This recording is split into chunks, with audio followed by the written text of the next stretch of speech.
Welcome to the Beastlands. Here, the only law is of the jungle, the only call of the wild. But all is not balanced in these happy hunting grounds, and when aberrant scars of the planescape's great conflicts tarnish these lands, only the noble unicorn knights can preserve the natural order. Or at least their recent contractors can give it their best shot. The quarry is clear, the trail warm. It's time to assemble our hunting party.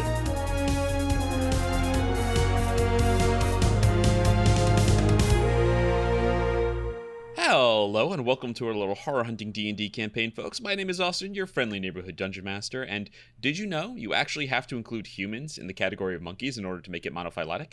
I bring that up because just like including all of the primates that are belonging in that group to call them monkeys, everyone is hopefully going to be getting back together in this episode. But we'll see. Hopefully. Hello. Say welcome hello, back, everyone. Sophia! Yeah! Welcome back, Sophia. And more like welcome back all of us. Welcome back the rest of you, actually. Yeah. And welcome back everyone from the audience break. from Welcome the back break. us, because we weren't in the last episode. This is episode 6. Yeah, This is episode 6. This is Campaign 3, Season 3, Episode 6 of Rolling with Difficulty Hunting Party. And we're excited to get into it, bring everyone back, maybe. But before that, we have our normal housekeeping to get into, so let's take it away, Sophia. Yes, well, we're back. So which of the 3 returning players would like to roll to see how this session's gonna go? Has Austin gotten a chance to roll? Surely I got to roll last episode. There we go. Of Okay, course. you're right. Got to roll last episode. Surely, Sophia, why don't you roll for yourself? No, why would I? No, that's not how this Surely works. it has to be red, right? How else do you practice? Yeah, you it's know, gonna just like be drawing your own It's cards. gonna be red. Roll a d20 and a d4 for me. We're gonna see how this session's gonna go. Oh, good. Great. Awesome. D20 and a D4, you said? Yes, and tell me what you get on each. Okay. D20 is a 5. The D4 is a 2.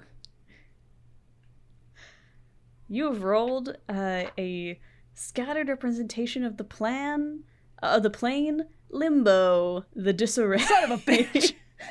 You get a little bit mussed up, I guess. If you were a character, your clothes would get a little bit disheveled. Nothing seems to be in its place. Plans fall into chaos, and sudden changes and shakeups are on the horizon. We'll see what that bodes in a minute, but first, you should make sure. I got around. an inkling. I don't like it very much. Make sure you guys stick around to the mid-roll from word from our friends at Mage Hand High Five about their new show, Legend of Maul. And if you want to get more from the podcast, if you like, I missed you guys last week. Where were you? I wanted to have fun fan conversations. You should check out our Discord server for those fun fan conversations. And of course, you can catch us on all socials and over on Patreon if you want to support the podcast and catch up on some official announcements, get extra bonus stuff from the cast. But yeah, this podcast is in disarray, so why don't we let's see how disarrayed. Take a shot every time Austin's like, "Can I have everyone except X go into the other chat, please?" We I legally was just can't make somebody discussing do that. that. Well, we'll see. All right, you really can't. You die. All right. How about only if it's you? All right. Well, I don't drink, but I'll take sips of water. with no further ado, let's get into Campaign 3, Season 3, Episode 6 of Rolling with Difficulty Hunting Party. Let's do When it. last we left our heroes, Oh, it's you guys. we open on a big open grassland, a savanna lit by twilight. We see 3 figures bushwhacking their way through waist-high grass. A tall human with a giant mane of hair, spellbook at her side. A pale elf with a staff, spellbook at her side. And the one and only large purple wizard's hat, dark black braid, spellbook at her side. Katya, the 3 wizards, Lysandra, Ophelia, and Katya. Making your way through the savannah, we pick up here because you have been traveling Sigius Wellward for several hours now, and it is at this point that Ophelia and Lysandra are going to be splitting off from you, as you knew would eventually happen. You see that Ophelia has a pretty good sense of direction, part of her druidic training, and kind of gives a look off towards the Wearing Peaks as you move through the savannah here, and says, "All right, I think if we go any further with you, it's going to start being counterproductive, so I think this is where we're going to part ways. According to my map, and Katya is like looking at her hastily scrawled, very goofy-looking map, that makes the most logical sense, of course. Give me a call, and she'll gesture with the staff. When you reach your destination, I will let you know when I reconvene with the rest of the Unicorn Knights and the hunting party. All right. Sounds good, then. We'll let you know what's up with Dermista. Hopefully we'll run into Raul while we're there. Compare notes. I understand he is a man of few words, but hopefully of more notes. I look forward to knowing what you find, and hopefully we will be regrouping there shortly. Sounds like a plan. You see that while you and Ophelia have been having this conversation, Lysandra sat down. Much more of a city slicker, Lysandra. She sat down, and she looks over at the mountains in the distance, and she goes, "We're going over those?" And Ophelia goes, "Don't worry, I know a shortcut. We'll make quick work of it." Trust me, you don't want to go under. Having been under when I first got here, it's so much worse. You see that Lysandra makes a scowl. She goes, "Yeah, I've had some experience in Undersigil, and I prefer the open sky, let's say." Probably a lot of the same denizens, then. Yeah, open sky is good. All right. Ophelia offers you a business-like handshake. Genuinely, my first instinct, and this is not what Katya would do, is like, yeah, and then I would sort of like turn it into a secret handshake. You know, we'd like clasp hands, fist bump. Try to get her to kiss. Lysandra comes over. Oh yeah, go on. I don't think Katya has a very firm handshake. I think she has like kind of the limpest, lamest handshake in the world. I think that's where the 9 charisma really comes into play. Oh yeah, and... limp hand. Yeah, limp hand. Shake. And then limp they kiss. handshake, yeah. Lysandra comes over and wipes sweat from her forehead and puts a hand on your shoulder, gives a big squeeze. It's all going to be great. It's all going to be. And whether that is okay or not okay, we'll see it when we see it, no? Diviners. And they're gonna part ways to leave you to keep moving towards the sessile pools. Yeah, I'll watch him leave for a bit. Keep an eye and make sure they're headed in the right direction and that there's no immediate danger. I know there are lots of roaming hyenas in this area. And then once I'm confident that they are on their way, I will continue towards the pools. All right. And with that, we cut forward a couple hours. This was hours ago. Now we are picking up where we left off at the end of the last episode. Several things actually happening simultaneously. So the first thing we're going to do is, could I please have Noir join me in the other chat? God damn it, take a shot. Taking a shot. All right. See you all in a minute. All right. Yeah. Hi. Oh, you act like you're being called to the principal's office. It's not so bad. Every time this happens, it's like it's being called to the principal's office. Kireek, the last thing you remember is the nearly botched translate, your teleportation as you try to arrive in the Nama. You remember hitting the ground, tumbling, yourself and the head of the Sphinx rolling across the ground. You're not sure how much time passes. It doesn't seem like long, probably on the order of a couple of minutes, not hours. But you feel a change in the sun. You can tell because the sun hasn't really moved anywhere. But you feel a change in the sunlight. And as you barely open your eyes at 1 hit point, you see that there is a massive tortoise that is looming over you, casting this shadow. His head is the size of like a VW bus. And you just hear...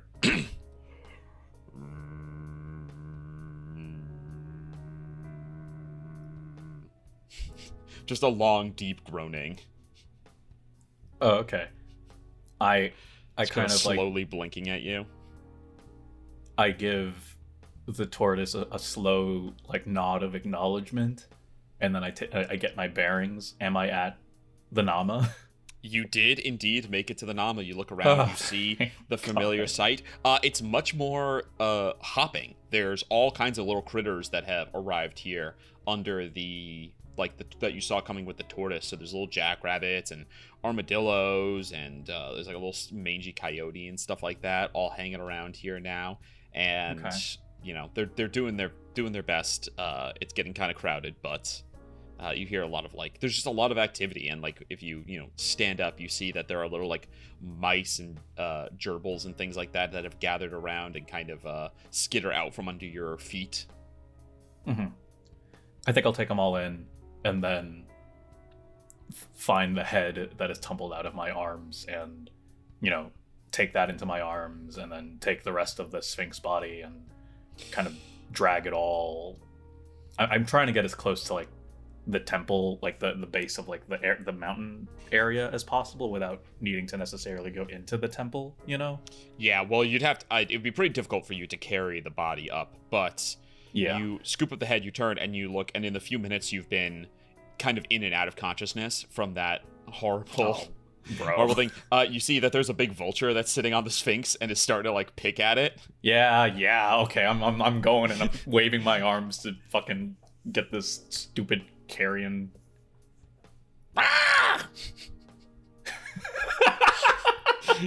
You wave your arms, and it puts up it stands pretty good ground for a minute, and then eventually concedes, flaps away about 20 feet, but just kind of waits on the ground.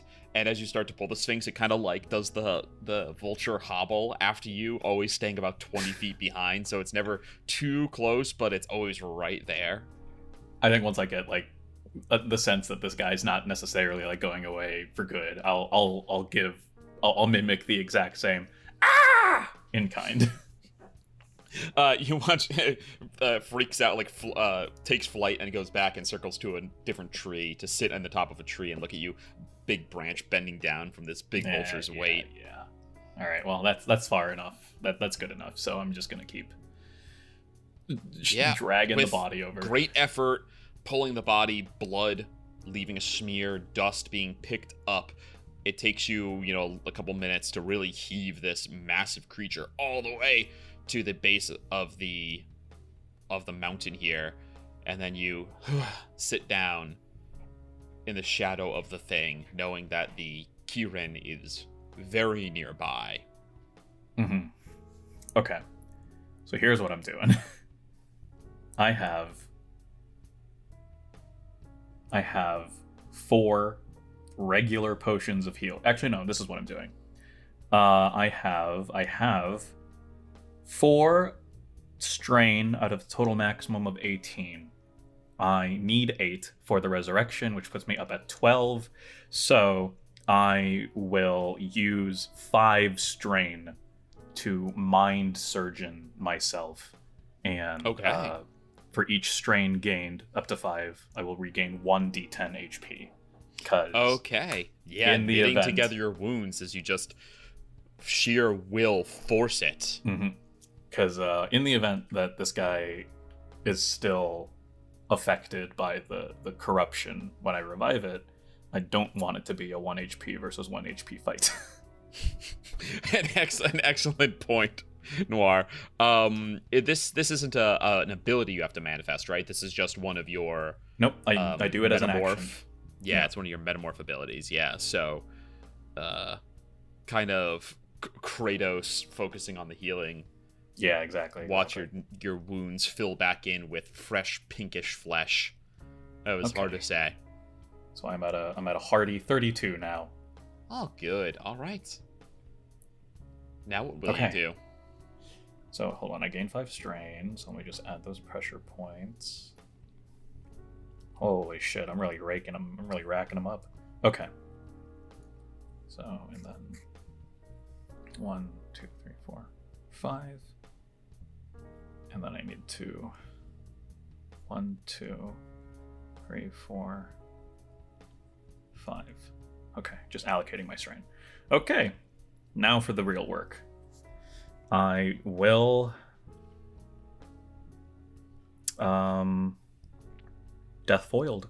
Spend 1 hour and 8 strain To revive someone who died within the last 8 hours. Target returns with 1 HP.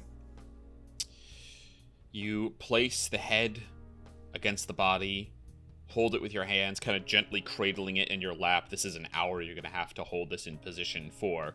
The bone, the nerve, the sinew, the muscle, the flesh, the fur, everything to reconnect. And so with the head of this large cat in your hands, in your lap, you begin the process, which you did not far from here just a few days ago to revive Garou, of bringing back this sphinx, this corrupted sphinx, which when it died was still suppressing the curse, so has that fur, no longer like slimy like it was before. As you work, you hear a voice come to you in your mind. Fuck. What wonders you work, scythe and subjugate. The way you bend the world to your will. Is there no limit to what you may do? Perhaps I made you more perfectly than ever I could have dreamed. You must truly be desperate if you come to me with honeyed words. Yet even among your speech you cannot help but prop yourself up and proclaim your arrogance. Am I not the ultimate architect of your wonders? You attempt a miracle, what even those who follow the gods struggle to do, with hardly an effort to yourself, and still you cannot recognize the gifts I blessed you with. I am very aware with what you have been given, with what you have given me. To call them blessings. That is where we differ. Pray tell what word you would prefer.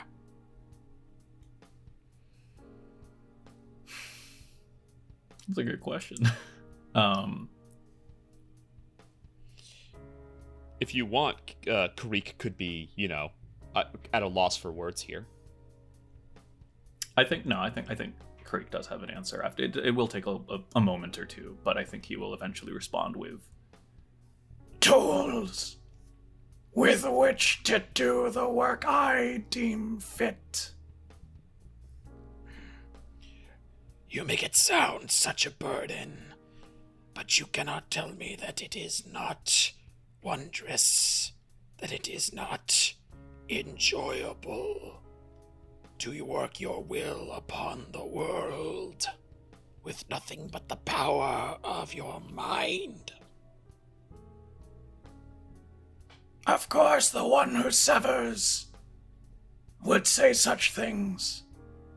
He is not the one, they are not the one who bears the scars, who mends the sinew. You act as if we are so far apart, so different. But really, what, pray tell, is the difference between you and I? Did I not mend your sinew? Did I not raise you above what you were, as you raised the clams? To do the work that needed to be done. The difference is the work.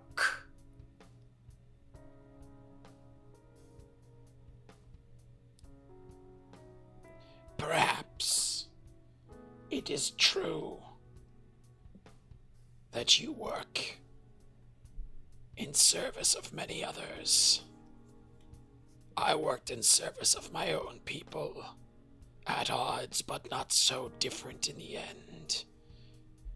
You work towards your greater good. I worked towards my own when I created you. Who is more enlightened? Only history will tell.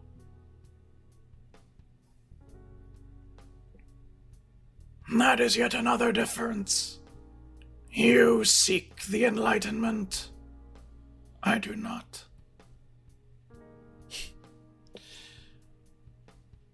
Yes. You, Scythe and Subjugate, you crave no knowledge. You crave no power. And yet here you are, acting of your own volition. You ignore the protestations of those that you travel with because you know they are wrong, their perspective incomplete. You use your power to make the changes you desire, the ones you know will be most helpful to you.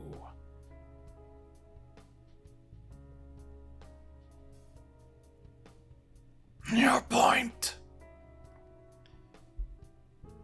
My point.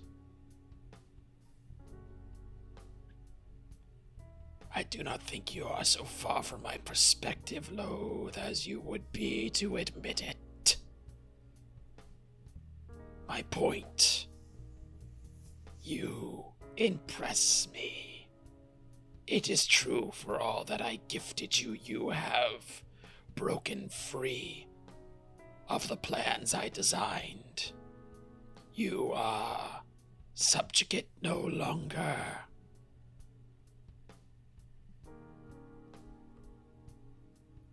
I may not be your subjugate. The title still rings true. And no matter what temptations, what arguments you may provide, I am given this respite. You are dead. And if the only way in which you survive is in my mind, that is something that I am most comfortable living with. If the only way I survive is in your mind, we shall see. Scythe and Sovereign. Fuck. And you see the head on your shoulder pulsates in a way you've never watched before, and the tentacles give a little twitch and then go still. So, Noir, you have a mechanic that you need to track. Oh no, okay, yeah. Oh, I get my own ferocity or whatever? During combat, when you manifest a power, so during combat when things are difficult and you're concentrating on many other things, when you manifest a power, you must make a wisdom saving throw. Oh shit. No, that's not good. The DC of the saving throw is equal to 10 plus the power manifested. So first order is DC 11. Okay. If you fail, well, I guess we'll find out what happens when you fail. Can I argue? Can I make an argument for, like, intelligence or constitution or something? I actually originally thought it should be charisma. Okay, no, actually, you know what? Wisdom? Hey, I think that's a really great answer, man. Hey, who am I to argue, you know? Fuck. All right. And with that, we are going to leave you to the repairing the Sphinx. And why don't you come join us, and we'll all be back in sessions together. Sure, yeah, man. Triss, we move back to the same hour. So, Kireek, when you arrived at your destination is about when this takes place. Triss. Mm-hmm. You enter your trance. Yep. The sound of the waves lulling you into that gentle state of rest. You know that somewhere nearby, Kireek is working on his clams, that Garou is wandering the tide pools beyond your sight, leaving you to yourself. You breathe deeply, and you smell the trees that surround you here on this slope, but you also smell the salty air, your eyes half closed, and your thoughts turn to your battle at the tide pools. Mm-hmm. to the urchins burrowing in their holes, the flat, bristled worms that darted from crevice to crevice, to the clams that Garou himself pulled from the sand. You think of how comfortable that would be, nestled in the sand, the pressure of the water like a blanket, the waves rocking you gently. It would be so perfect, you think, to lay there at the bottom of the sea and let out all your breath, to watch the bubbles escape from you as water fills your mouth and your nose and your lungs. You want the salt and the cold to sink into you, to flood into your bones. All this time away from grandmother, away from the only home you've ever known, you feel homesick. Maybe it would all go away if you just let yourself sink. Mm-hmm. Your wisdom saving throw was a 17. Yes. On a success, you awake from your trance with more start than usual as you choke and violently expel the contents of your lungs, a thick grayish mucus that had gathered while you tranced. Your skin is slick with sweat, your hair matted to you, but you remain where you are when you started your trance 4 hours earlier, as you successfully refuse the alluring call of the sea. Oh. I think Tris full vomits. Legit. There's you got almost heaves from having to expel your lungs, and you throw up to no salty brine, no mucus from your lungs, just the contents of whatever you'd most recently eaten. But you feel sickened and weak in a way that is very rare for you of someone of such profound constitution. Yeah. Do I have an exhaustion level or something? Or nope. I'm just okay, cool. I think Tris is gonna You've got one slime point and you succeeded on your saving throw. The reason I had to, without giving too much away, first off, the cliffhanger was pretty dramatic. Yes, But I actually had to do a calculation, because what I know is that the DC for the saving throw goes higher the more slime points you have. And I actually needed to figure out if having one raised it or if that just started you on the saving throw. I had to go back and I these are the kinds of rules you make up, and you don't apply specific wording because you're I know what I mean in my rules, right? Yeah. But sometimes these edge cases, which is, if you'd rolled a 4 or if you'd rolled a natural 20, I would have been well, I know what happens. But these edge cases come up, and so I had to go and actually look up some other rulings in order to get how the exact wording so that I could make a ruling. And you did succeed. You look down, you got the tent that's over you. There's a little bit of a campfire smoldering that Garou and Kireek left when they went off to do their thing. You kind of shakily stand up. At this time, the 4 hours that are your rest are also the 4 hours of Garou's harvesting. So you see that Garou, a couple minutes later, comes wandering up the gentle slope that's kind of at the base of these mountains here where they meet the shore. You see that his fur is all blown about by the wind and the salty air. It's got a lot of when the salt gets in your hair, there's a lot of texture. Yeah, it's got a lot of texture to him. He's been out walking for hours, and there's sand kind of sticking to his feet, and down low where he'd been splashed a little bit. It's stuck to him. Garou, you walk up the slope of this mountain, and you see Tris looking like living death. The worst I've ever looked. You've never seen her look this bad. She looks clammy. Her hair is thin and matted to her, there's no volume to it. It's just wet and matted, but not just took a shower. It's all stringy and stuck to her neck in weird ways and things like that. I'm kind of gray. Normally I'm a sort of deep purple, and instead I'm gray. Yeah, she looks straight bad. Trystine. Yes, hello. Are you all right? Well, I think I could be worse. I'm gonna be looking around, because the whole reason I tranced is so I could get back my 6th level spell slot, so I can cast another disintegrate, so we can get another diamond, so I can get unslimed. Yes. My crucial question did Kireek leave the Helm of Brilliance with his shit, or did he take it with him? Okay.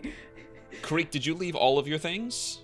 Yeah, I was gonna, like, I left everything at the camp when we set it up, and I was just gonna, the intention was that I was gonna sneak there and then sneak back and then be back before anyone knew it. So I don't think I wasn't thinking that I was, like, bringing the carpet with me, or even, like, I did not plan to lose all my fucking hit points. Yeah, you go and you look, and Kireek's stuff is here. You remember before you went to your trance, he unpacked everything, and he was like, I'm gonna go work on these clams for a while. Right. Speaking of, like, the clams are, well, because he was going to work on them near the ocean, like, closer to the ocean. So that's still kind of out of eyeshot. I think in that case, Trish is going to beeline to the helm, pry off another, like, maybe 2 or 3 diamonds, fire off a disintegrate, get more diamond Absolutely. dust. Yeah, you go ahead, you disintegrate some diamonds, they turn into little clumps of powder. Now, you do need Garou to cast Restoration, right? Yeah, or, Greater Restoration. I'll just, Greater Restoration, yes. Mark off my disintegrate real quick so that I'm not running around with an extra.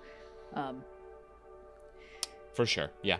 Carefully making sure that you disintegrate only diamonds so they don't get mixed in with little rock. You disintegrate all of them into their own little piles and carefully scoop them up into. There are various little baggies and jars that Garou and Kireek both keep on them for component harvesting. So it's trivially easy to get all the diamond dust together. Don't sneeze. And you see Triss go about and collect all this dust. Yeah, kind of shaky.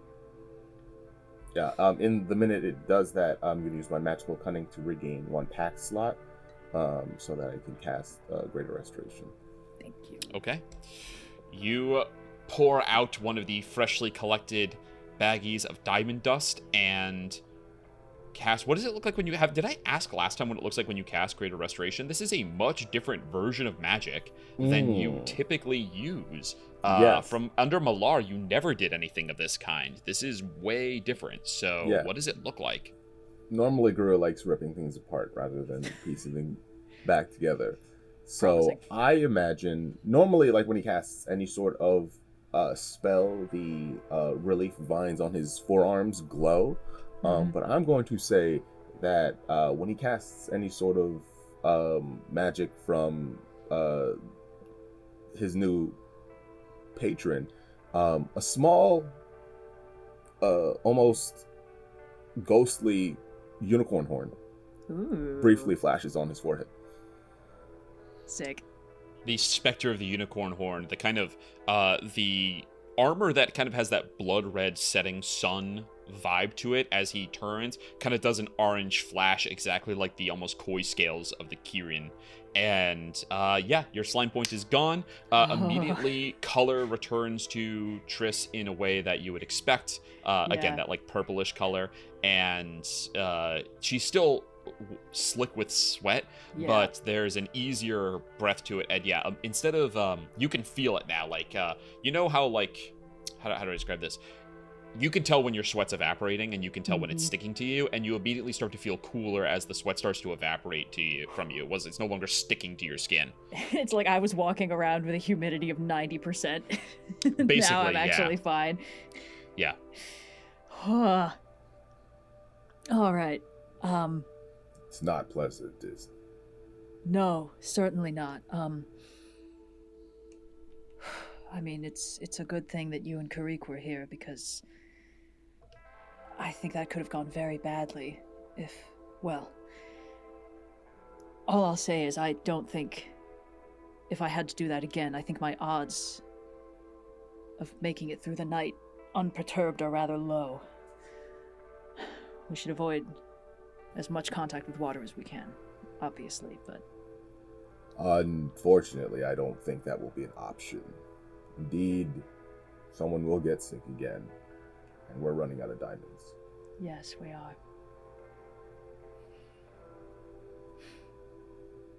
We'll solve that in the morning. There's enough to worry about right now. The wizard's still missing, and Kireek is...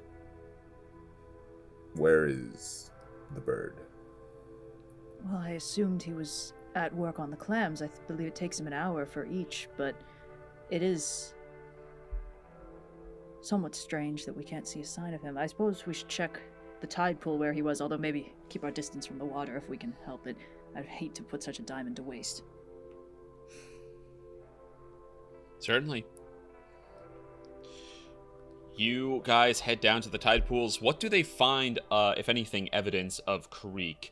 I don't remember. You worked on the clams and you left them here in a tide pool nearby, right? I did, yeah. So I think there would just be a collection of like 3 sarcophagus clams. You do see 3 of the glittering sarcophagus clams sitting in a tide pool. It takes you a couple minutes to search, and you don't have to go far or travel enough that you have to risk a saving throw. But careful not to get into the water. Although, actually, it's got 3 transmuted sarcophagus clams, so it's probably safe. Oh. Okay. I suppose if they hang out here for long enough, we'll be all right. Okay. So, yeah, you go and you see that they are in the water there. And, yeah, I think intuit that it's probably safe if you wanted to pull them out at this point, that you wouldn't be risking a saving throw reaching your hands into the pool here. Yeah. But you don't see any sign of Kireek. Now, my question is, did Kireek get slimed? Because I remember we were keeping track, because you got slimed way more than me, and you're also the only one who can cast it, which is why we prioritized you getting de-slimed. I don't think Kireek got slimed, but I'm not sure we know that. So I guess... Are there visible indicators of when you got slimed? Well, you know the more slime you get, the worse it gets, because you've seen people who were pretty damn slimed. Yeah. But when you guys got slimed just on like those early ones, and you hadn't even rested, like you just had them for a little bit and then you cured them. Trist is the first one who's done a long rest while slimed. Yeah. And they were mostly just coughing. They had like a very wet cough. Yeah. And yeah, I don't think, correct me, Kireek, but I don't think you remember Kireek having any kind of wet cough. No. I guess, but still, that's immediately the first place. But I think it happened over 4 hours. Yeah, and that if he was down here, I think that's the first place Triss's mind goes for obvious reasons. If only you had some kind of magic item that you could attune to that allowed you to cast a 5th or lower spell slot. I'll fight you in real life if you suggest I attune to the monkey's paw again. I mean, now that you know, is it really dangerous? That is the voice of if Let's Go Gambling knows... speaking through Noir. I'm not going to take my plan. I'll go gambling. We all go gambling. I'm not taking any gambling advice from Mr. Oh, what are the odds that my teleport catastrophically fucks up 4 times in a row or whatever the hell happened to you? Hey, I knew the odds. Removes curses, so Did you take it off again? You technically exactly. But Garou's gonna make a quick perception check to see if there's anything different or new or askew from tracks. The beach. Tracks, yeah. Perception or survival? Survival for sure. Make a survival check. I'll give you the help action on survival because I'm proficient in it. Okay, yeah. The 2 of you looking. Let's go. There would be... I'm not going to say anything in case you... Okay, the lowest is a 7, but the higher is a 19 for a total of 25. Oh, my survival is higher than yours for some reason. I have a 10 wisdom. Ah, yeah, that would do it. Sorry, 24 then. 24. Still, you begin looking around, and you look around. This area is kind of sandy, and so you do see a bunch of Kireek's footprints here that have not been washed away. That were him like milling about, right? Like you can see he went up to the camp, and he was down here, and he probably like moved positions a couple times. But probably like placing the clams in different places. And then you see that there is. Did you go on? Yeah, because you left the carpet behind. You went entirely on foot, Kireek. So, there's also a distinct lack of Sphinx corpse. Well, they're not there. We're not there yet. Okay, sorry. You guys we're in the very tide close pool to the Sigius well in order to do the clams, and then you carried them back on the carpet over this way so that you could rest without being in the waves, basically. I see. No, you're right. So, yeah, you look around, and you do see that there are I'm trying to think what evidence would remain of I think the only thing you get, even on a 24, which is incredibly high, it's just incredibly hard to track people across bare rock that has water splashing across it all the time. Right. But You look off in the distance, and you do see that there is a tide pool that has a single black feather floating in it. Siegius well word. Like, maybe like 100 yards away, you do see that there's one black feather floating there that Kireek must have passed this tide pool at some point. Seems that he went closer to the water. Do we think he went in the water? I don't think it was his intent to rest. I thought he and you were both going to rest after I was finished trancing, but I don't know. It seems he's had other plans. What could he possibly... Sorry, there's just something by the window. What could he have... I thought that was his moment of where's the Sphinx, but that works too. No, you guys are still really far away from where the Sphinx's body was left. What could he have possibly done down here? Maybe he thought we needed more clams? It's tough to say. And frankly, I don't have the patience to handle this right now. If he comes back within a day, then there are questions to be had. If not, we're down to 2 nights. Yes, I was aware of the haunting similarities of our dwindling party, but I'd hoped that Kireek would prioritize the mission at least.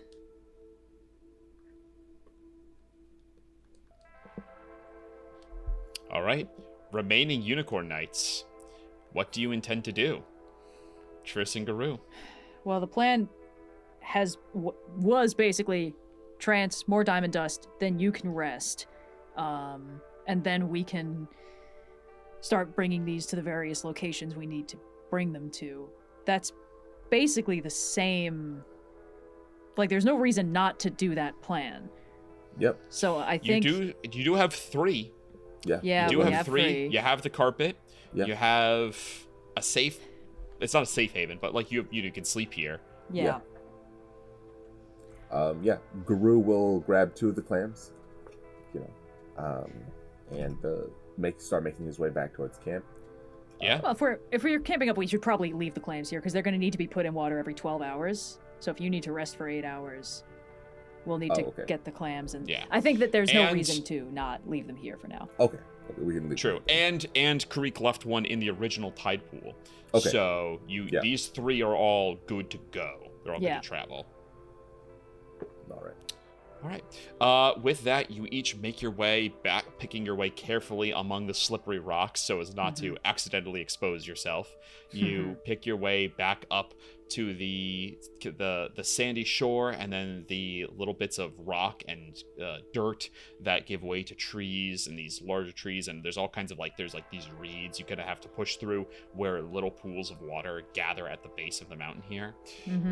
And as you approach, you see that there is someone standing in your camp. There is an orcish figure. Oh no. Garou, that you recognize as Raga from the Blackened Rings. Oh, what are you doing, Austin? I need you to stop doing this. Garou stops for a moment, sort of pulls his hand out to alert Trystine. Then he puts it down. He looks over at Raga and he says, "Look what the devil dragged in."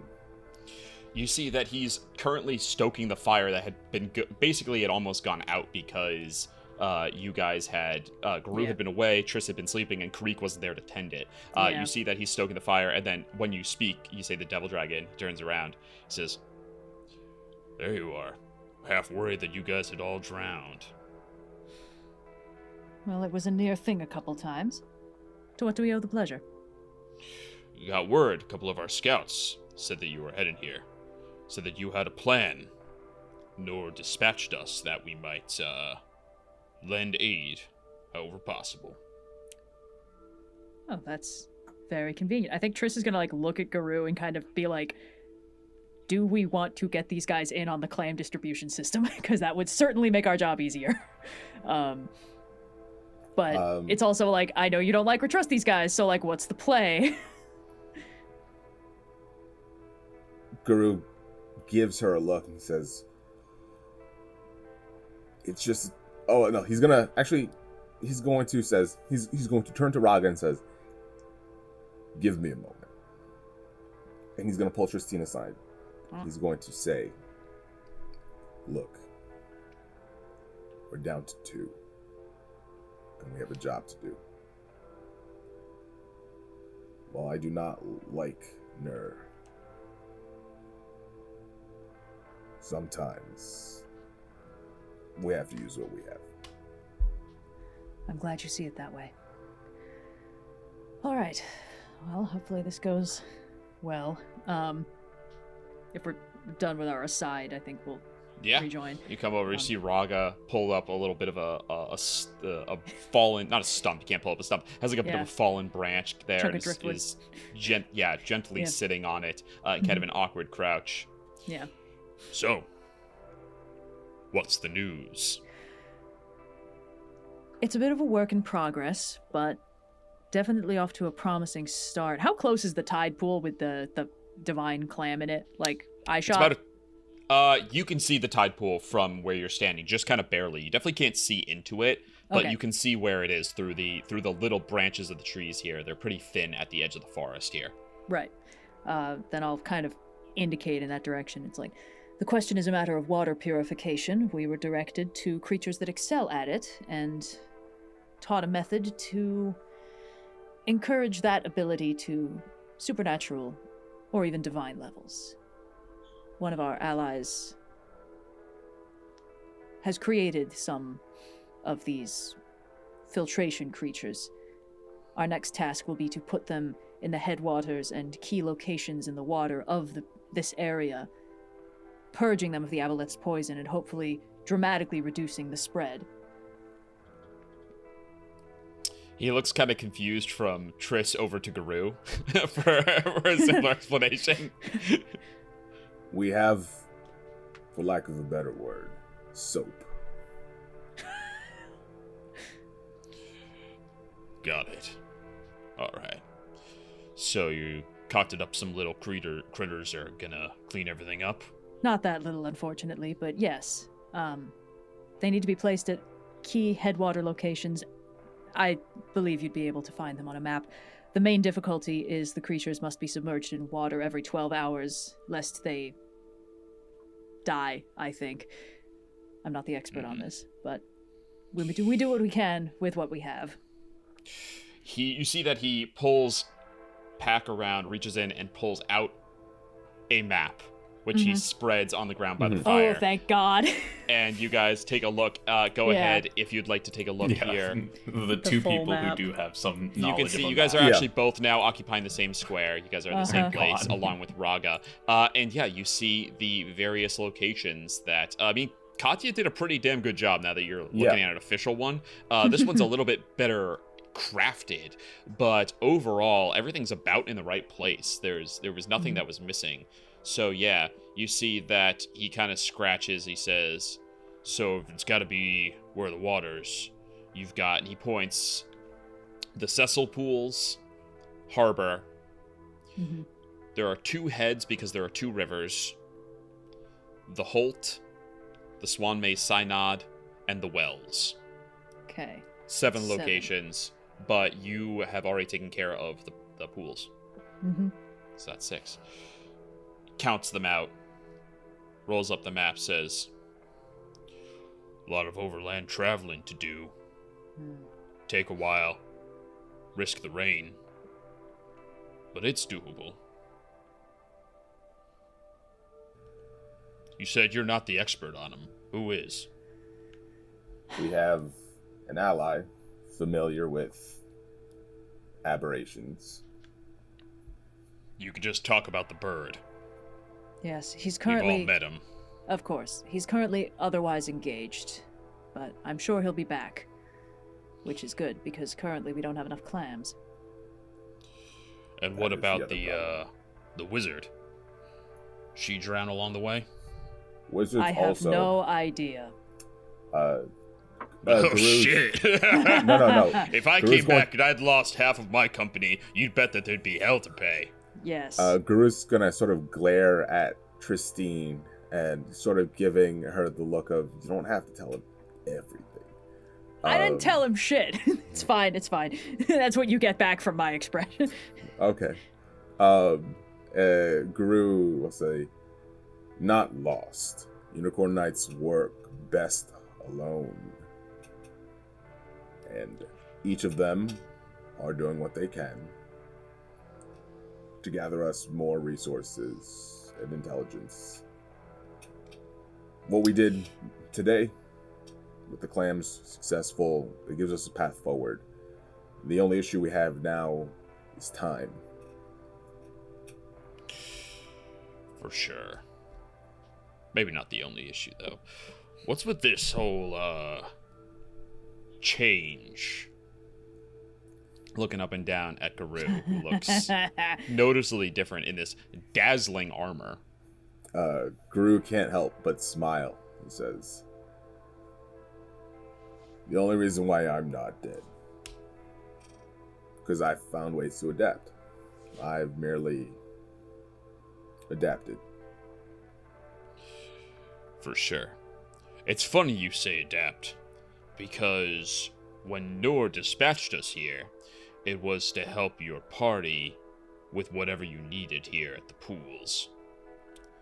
But now I show up, and I find that you don't have your little wizard, and you don't have your little abomination. It's just you and the girl. So I have to wonder if maybe my plan's got to adapt too. Garou sort of stands up and he says, and sort of his hand on the water skin that holds the weapon of the sand, he says, and what kind of adaptations do you have? I'm thinking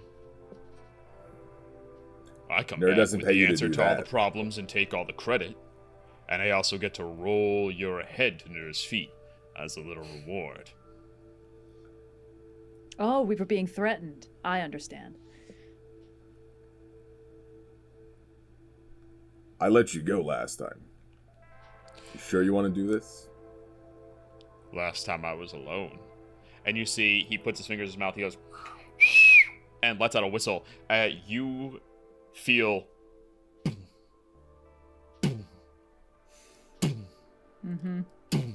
and breaking through trees, you watch as a bipedal shape pushes through, a long, scaly tail, little arms.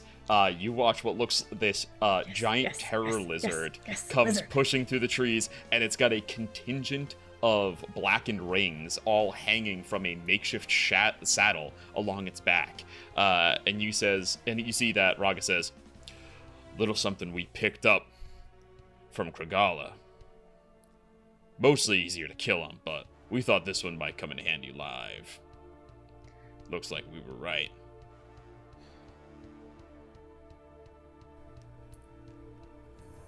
Let me just check my character sheet. Yeah, I'm all Resources freshly here. refreshed and stuff, but how you doing?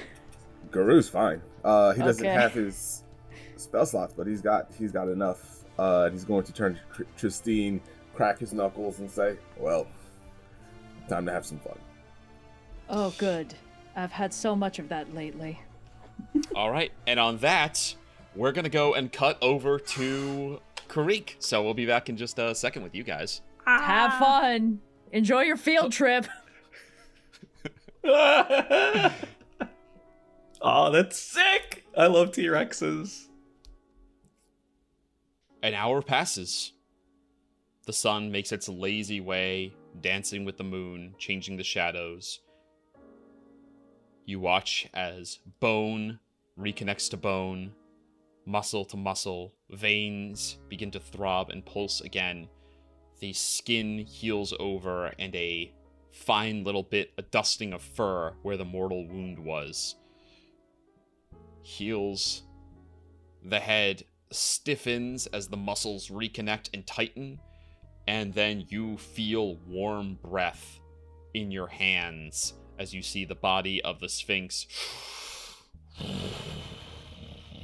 heave in and out. The wings flutter, the eyes open, readjust, refocus, dilate, look at you, and the Sphinx stretches, pulls itself up, sitting above you, looks down at you and says, "What manner of power is this? I recall my death, my curse, and yet..." Looks down at the furry body, stretches his stiff neck, and says, "What is this?" Looks down at you. Whether the curse would be purged, I admit, was uncertain.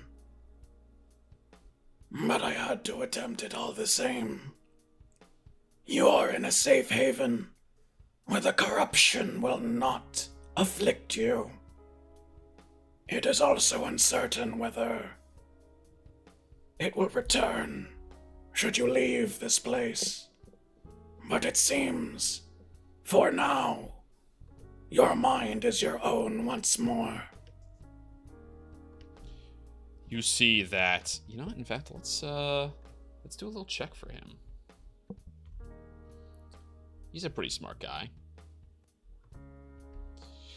You see that he goes ahead and he kind of stretches his body, flicks his wings, looks around, and he says, "Yes, I feel it.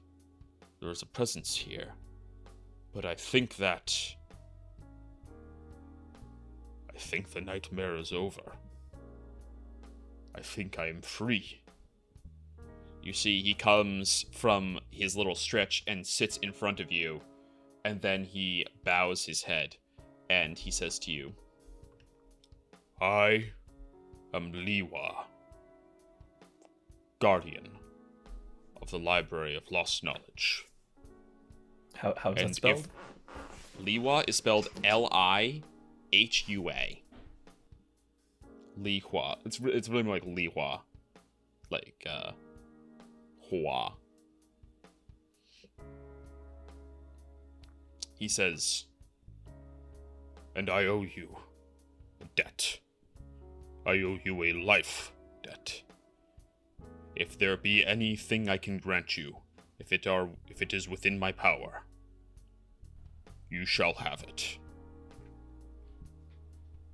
I am not one for transaction, but I will avail of this one. I will avail of it for this one instance. Merely 2 questions. Think of it not as transaction, but justice. Name your questions. The implication of your title and information that I have gained. There is another one of you, yes? Where are they? My mate.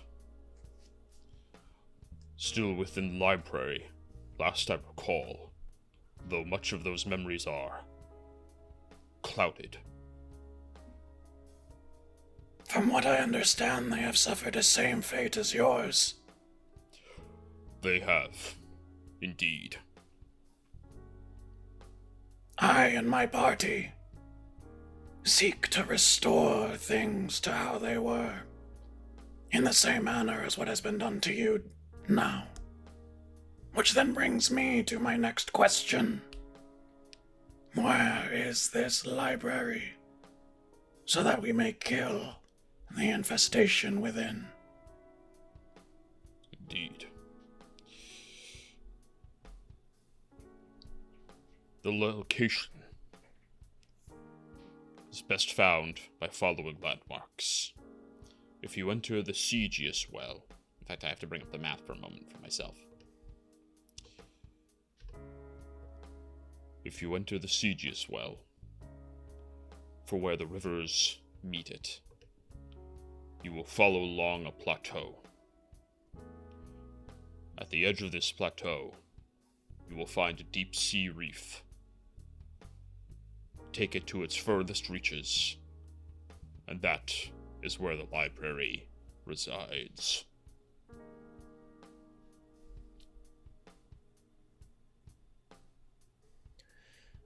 It is the water that spreads this corruption. You may intuit how difficult your directions may be to follow, given such knowledge. You will have to endure, or inure yourself to the diseases. Which, give me a second, actually. No. He says, you will need to find a way to withstand it, or to immunize yourself against disease. It is a powerful disease. I have the means to inure oneself from typical maladies.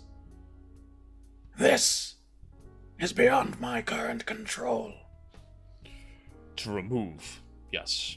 To withstand may be easier.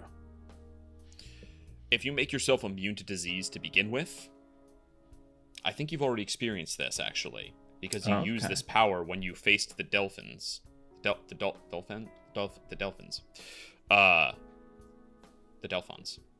I don't know why it's so hard for me to remember it. You used your ability that made people more robust and also immune to disease, and you didn't have to worry about the disease while that was going on. Oh, fuck. I didn't even think of that. No, you're totally right. Okay, yeah. Okay. Then let us hope such a travel is no more than an hour underwater. Perhaps travel by air and then descend yourself. Perhaps. It is a difficult gamble, whether to deal with the corruption or the beings in the sky. Yes, the Mortai are sickened too. You may best have to deal with them first. We have been granted the means, not too far from here, actually, to cleanse the waters, to prevent this abomination from fleeing to other places. But such bodies of water are restricted to the land. I had assumed that by the natural forces that occur, those in the sky would eventually become uncorrupted. Is there some way to prioritize them first? There may well be. I know many great things, but even this is beyond my experiences or my readings within the library. But perhaps I may better arm you. Would you? And then you see he puts a shoulder down for you to mount and ride him. Okay, sure. Yeah, let's go. All right. You see that he says, though the library is under my protection, I keep my own private residence not far. We shall travel there, and perhaps I may gift you with something to help you on your quest. And with that, he goes and begins to just run full, magical lion speed, taking off like a shot. You have to hold on to fur, keep your legs by the wings so that you don't go flying off.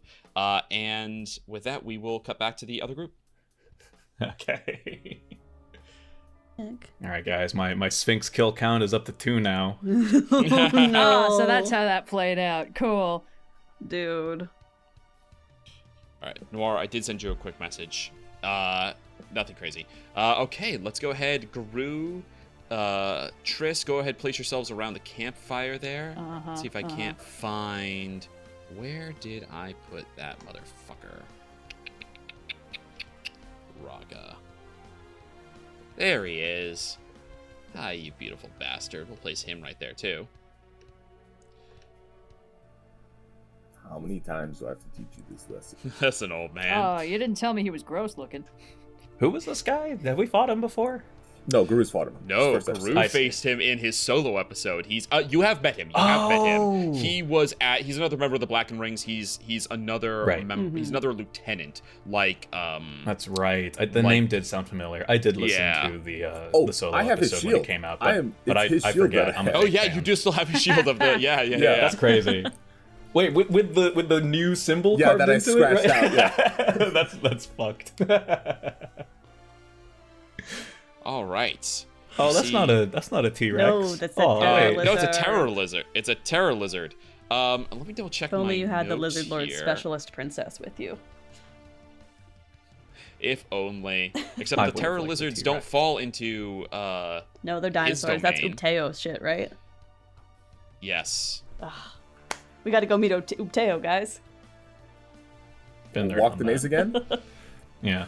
1, 2, 3, 4, 5, 6. Awesome. Okay, so we're gonna have. I imagine a god of mazes is not very fond of diviners, who are probably pretty good at getting out of mazes. That's crazy. When I just realized that I think the timelines line up such that when the Paraspora was in the Beastlands, Kireek was like getting fucking tortured by mind flayers, and Garou was like doing his own shit and stuff, you know. Wow, awesome. In my mind, We could have had a Garou has crossover canonically episode. Met Athos. Yes. Oh, hell yeah. And they did that warrior's handshake where their biceps looked huge. No, they scrapped, and other But things then happened. And afterwards, like, warrior's handshake? Okay. Sure. Okay, Sure. cool. But then Warrior's handshake after. Yeah. All right. Can everyone Some see shit. the names of the bad guys on here well enough? Are they Yes. all the same? Are they supposed to be all the same? Blitzers and one Rallier, it looks like. Yes, correct. All right. And with that, can I go ahead and get everyone to please roll initiative? When you say And by everyone, everyone, I mean just those two. cool. Okay. Hey, does a nat one on initiative mean I automatically go last, or is it just a number? No, you can roll below a 1. Okay, then it's a 2. Oh, Trystine. All right, let's go ahead. Add turn. Hey, it's fine. They called me the girl. I'm getting underestimated today. He did call you the girl, yes. All right. I don't think I've done a single spell in these guys' presence. I think the only ones of these guys I killed were mind controlled by ants, so. That's Nobody knows. Almost certainly true. And they're all dead, right? Yeah, All of those guys died immediately. Yeah, they all think you're a monk, Triss. Really? No, they all can tell you're a spellcaster just by looking at you. I don't know. I don't wear They're not sleeves. stupid. Anything's possible. I don't wear sleeves. Anything's possible. All right. We're gonna go ahead and roll some initiative for these folks. Let's start with the terror lizard coming in with a not good, only a 9. Let's get the rallier much. All right. Let's see, Triss, you've got a 1, and Garou, what are you rocking? Hey, I got a 2. I have a 16. +1 to initiative. Don't shortchange me, 16, my man. mistake. All right, and then a 2 for Triss. All right, and descending order, that means we're going to start with the Rallier. So let's go ahead and pull out his stat block. You see this, most of these guys they all look pretty similar for the most part. They all are, like, there's a couple orcs and there's, like, some humans and hobgoblins and stuff like that, because that's, like, the general makeup of the Black and Rings. This dude is a tiefling, and he's not wearing most of the armor. He's got these, like, brilliant studded gem bracers. Do they have diamonds in them? Yeah. I think we should kill that guy and take his stuff. They are filled with myriad little gems. He is going to go ahead and what are we fucking around for? He's gonna point and he's gonna cast a 7th level fireball at you two. Then I'm going to counterspell him. That's Okay. my reaction. Cool. What is the DC against I believe it is the an counterspell? 18. Let me make sure. Okay. He has magical resistance, so he's gonna roll this with advantage. Okay, yeah, it's a DC 18 con save. Okay. With advantage, that is a 22. And I already used my reaction. Okay, I'll expend the counter. Go ahead and make a dexterity saving throw, both of you, please. Real quick question: would I have had a short rest? I think that you could have had a short rest. Yes. Okay. I'm gonna make that dex save. Yeah, I'm gonna fail that dex save. I'm also gonna fail that dex save. Okay. 16? It is DC 18. Okay, Yep. yeah, no. That is 36 points of fire damage to both of you guys. Okay. And he is going to go ahead and circle around. He's got some pretty normal movement speed. Yeah, just 1, 2, 3, 4, 5, 6. Just try to get a little bit away from the nonsense that's going to happen. Cool. Then we're going to have a villain action. Raga is going to take his villain action. He's going to use Close In. Each ally within Raga 60 also feet. Take the fireball damage? No, he dropped it way back behind you guys. Don't be silly. Okay, cool. Just checking. The fireball drops on sand, blasts, trees go flying in fragments, and you see, you see like glass getting seared into sand getting seared into glass. You guys both take. You see like your tent starting to burn, the flaps flapping in the oh shit, we need wave those. of fire created by the heat. Cool. He's gonna take Close In. Each ally can move up to their speed. So this guy is going to move in right on top of you guys, and then these guys are all going to get off and circle in.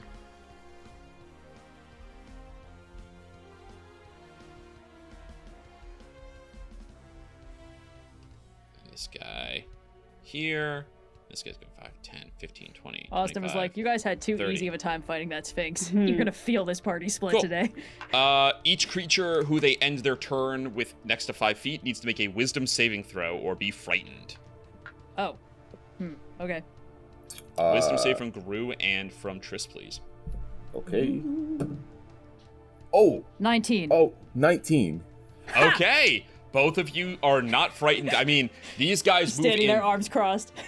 Garou, you have some vague recollection that this group is called, and perhaps the map gives it away, that this is Raga's like little contingent, and these are the Blitzers. They are famous for their like high maneuverability. These are shock troops.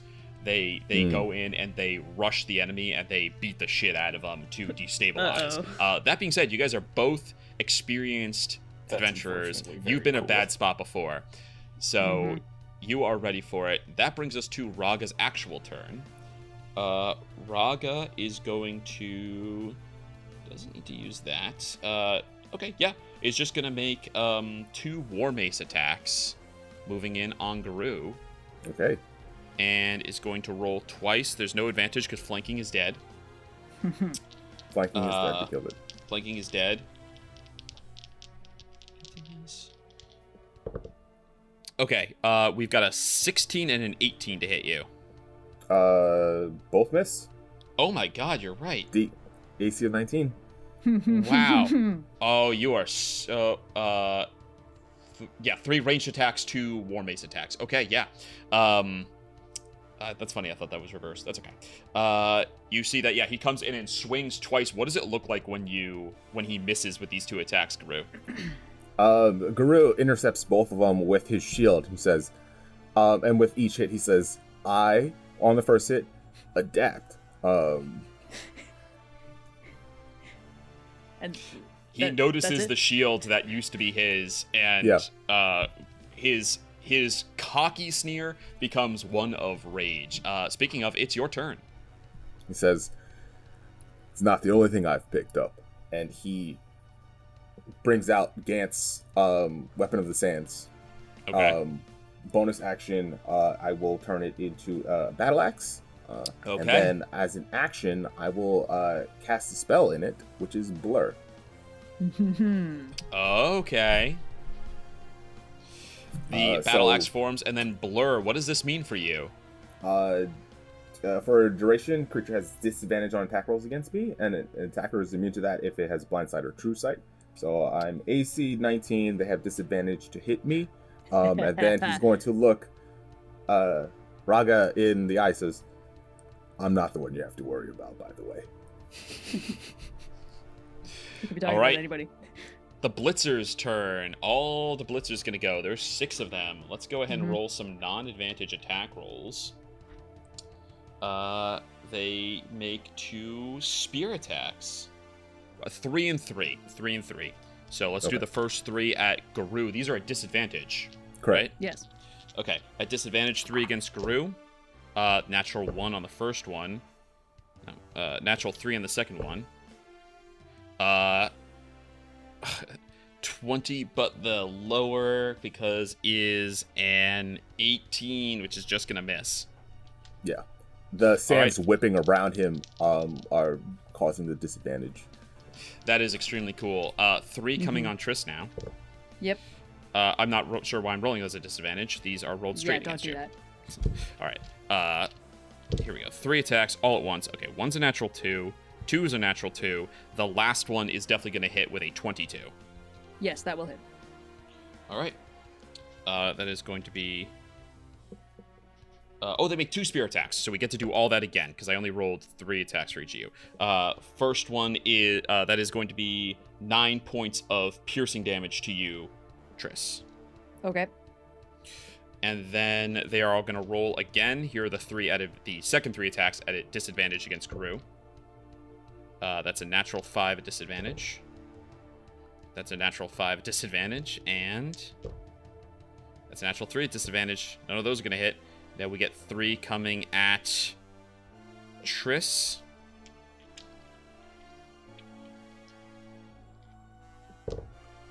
All right. That is a 5, which is going to miss. A 22, which is going to hit. And a natural 20, which is going to crit. Cool. Ooh. So the hit is 5 points of piercing. Okay. And the crit is... I rolled minimum on that one, too. The crit is 13 points of piercing.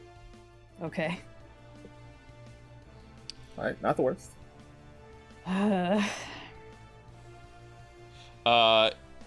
If the target of the Blitzers... If the Blitzer targets you with both their attacks, you have disadvantage on attack rolls against creatures other than them. Since multiple of them hit you, you have disadvantage on everyone else because they all use their 2 attacks on you. So you guys have disadvantage on attack rolls against any other creatures right now. But all the Blitzers, it's fine? Nope, against the Blitzers too, because Blitzer 5 is giving you disadvantage to hit 2 and 6, but 2 is giving you disadvantage against 6 and 5, and 6 is giving you disadvantage against 2 and 5. That's why Draw Steel doesn't let you stack Taunteds from multiple creatures on the same character. You have disadvantage to hit on all your attack rolls against any creatures right now as a result. Now it's the Terror Lizard's turn. Let's see what he can do. Let's see if his tail has any reach. Tail reach 20. Okay, yep. It's not just a trophy lizard. Not just a trophy lizard. It is going to shriek out, and it is going to attack. All right, 2 claws. What's the reach on those? Okay, claws are only 5, so these are both coming on Trys. Let's do it. Tiny ass claws. That's great. I missed with both of those. And little arms. And little arms. Yeah. And then we're going to come in with the tail whip on Trys. Me? What have I done? No, tail whip on Garou, sorry. Okay.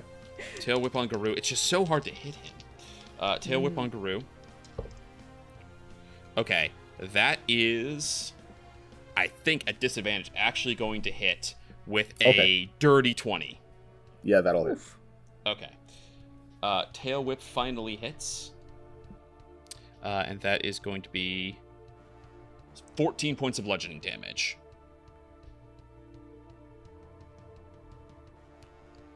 Cool. And you know what? When's Raga's turn? 20. Hasn't happened. Yeah, he's coming up. He's actually going to use his reaction on the one of the claws that missed Trys. He is going to use on the it's called on the house. When a creature misses with an attack roll, he can let it re-roll. So he's going to re-roll one of those claws. Sure. That is going to hit. So we've got 1 claw coming at you, which is going to be 2d6. It's on the house. It's on the house, baby. That's 10 slashing damage. And you get knocked prone. Okay.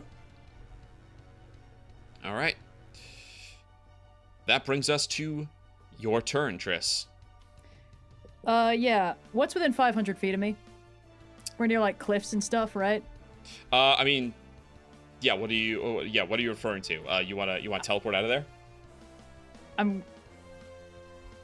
Are you talking about safe place? Like, what are you talking about? There's tide pools to the north of you. There's a mountain slope and forest to the south, and to the east and west, there's basically more of where you are. Mountain slope and forest sounds pretty good. I'd hate to make you waste this nice little map you've used, but this is an extremely disadvantageous position for us. So I was thinking of just attempting to quicken Dimension Door me and Garou 500 feet south. Sure. The question of whether Mr. Sparkly Gauntlets has a counterspell in there is, of course, the watchword of the sage. Can Dimension Door do Well, I guess you're going to have to find out, I thought it was 400 was the range. Nope, It's Dimension Door 500 range now 500 feet. for- 500 now? Yeah, it used to be 400. Yeah, 5.5, baby. They fixed everything. Now it's 500 instead of 400. Then I hate to say it, Big Austin, but I save. think we may have fucked up our math last episode. Oh, no, you're absolutely right. You know what? It was dramatic. It was appropriately It was dramatic. It was so dramatic. All right. So the what do you- comments in episode 5, you I guys. guess we are. Yeah. Go ahead, and this is why read your spells explains the spells. Go ahead. You're gonna attempt to Dimension Door? Yeah, I'm quickening it so I at least get a meta magic if this guy can do anything about it. Okay. You go ahead, reach out to Garou, quicken spell teleport to Dimension Door. I don't even need to touch him. He's just within 5 feet of me. And you guys, Dimension Door out of existence. Where are you going to reappear? 5. I wanted to be aiming for like a nice, dark, secluded, like a part of the forest where stealth checks have really good bonuses. Because I know Garou's going to be picking these people off, and I'm going to be picking these people off. Yeah, I doubt that you have map for it, but I was aiming for like a place with good stealth potential. Yeah, for sure. You teleport basically just to the edge of your range up the slope where the trees are thickest. The further away you go from the beach, the further up the mountain. I mean, to a certain extent. The further up the mountain you go, the thicker the trees become. And so you guys teleport, and Garou, you find yourself suddenly standing no longer surrounded by your camp and by all of the blitzers and of the blackened rings, but instead by the silent forest and trees, little moths flitting around here and there. Triss, And right before still I prone flip out on of the ground, existence, but Raul gets smacked with a tentacle. Or what's his name Raga? is. Yeah. Yeah, that guy. All right. So he needs to make a DC. Hold on, what the fuck is it?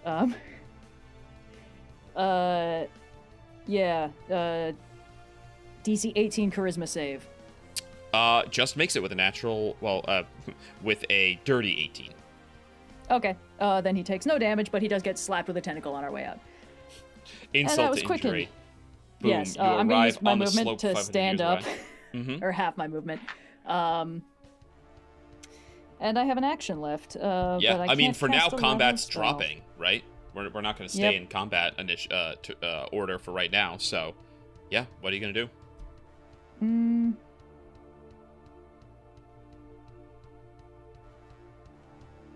It's a super good question. I did take more than half my hit points in a single round of just getting absolutely stomped, but I also have no ability to heal, so that doesn't really matter.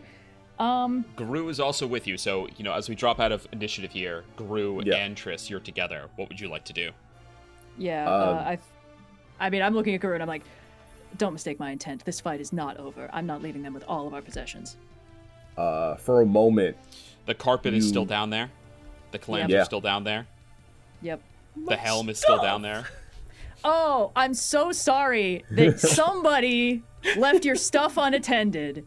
This is the worst betrayal that could have possibly happened. For a moment, Garou doesn't respond. You can still see the rage simmering behind him, bloodlust, slowly washing over him, his eyes glazed over for a moment. And as he takes in his surroundings that have completely changed, he looks around. He sees the trees, a bit of frustration, and then he sees Trystine all hobbled up, absolutely wrecked. Not And that wrecked. Still have 50 plus hit points. Just hurt. he breathes. He says, Mm-hmm. "Okay, Garou, calm down. One day at a time. Yes. Sorry, Trystine, what happened? Oh, one We're second. regrouping for a more tactically advantageous position where we're not getting stabbed from every conceivable angle. DM, will you allow me to use my action as a second bonus action and pop my wings? I mean, we're out of combat here. You guys have Yeah. actions galore. Great. Unless you're spending 15 minutes doing something, in which case the situation may change. If you want to Nope. spend 6 seconds doing stuff, you guys are, Yeah. This Garou's time, gonna we're do a back to quick- regular time. Cure wounds with his pack slot here. Mm-hmm. Okay. I'm gonna roll it. Here it is going to be 42. That's for my cure wounds. Really? Yep. Jesus. For me? Yep. Okay, I'm fine. I mean, I'm still not at full, but that's completely awesome. I'm gonna pop my wings. And, I'm gonna throw an additional 3d8 on top of that. Jeez, okay. Is it my birthday? No, and then as he pumps the heals into him, he says, "You're right, this is a bit advantageous. I do prefer to sneak around in the woods. I thought to you'd make our like way that. back slowly, quietly, pick them off while we can." I have an alternative proposal, as I've never really excelled at slow and quiet. Hmm. How would you like a distraction that they have trouble pinning down? I'm listening. I was planning on taking advantage of air supremacy, and if we lure a Mortai to this location, so much the better. I doubt they have any love for these creatures any more than we do.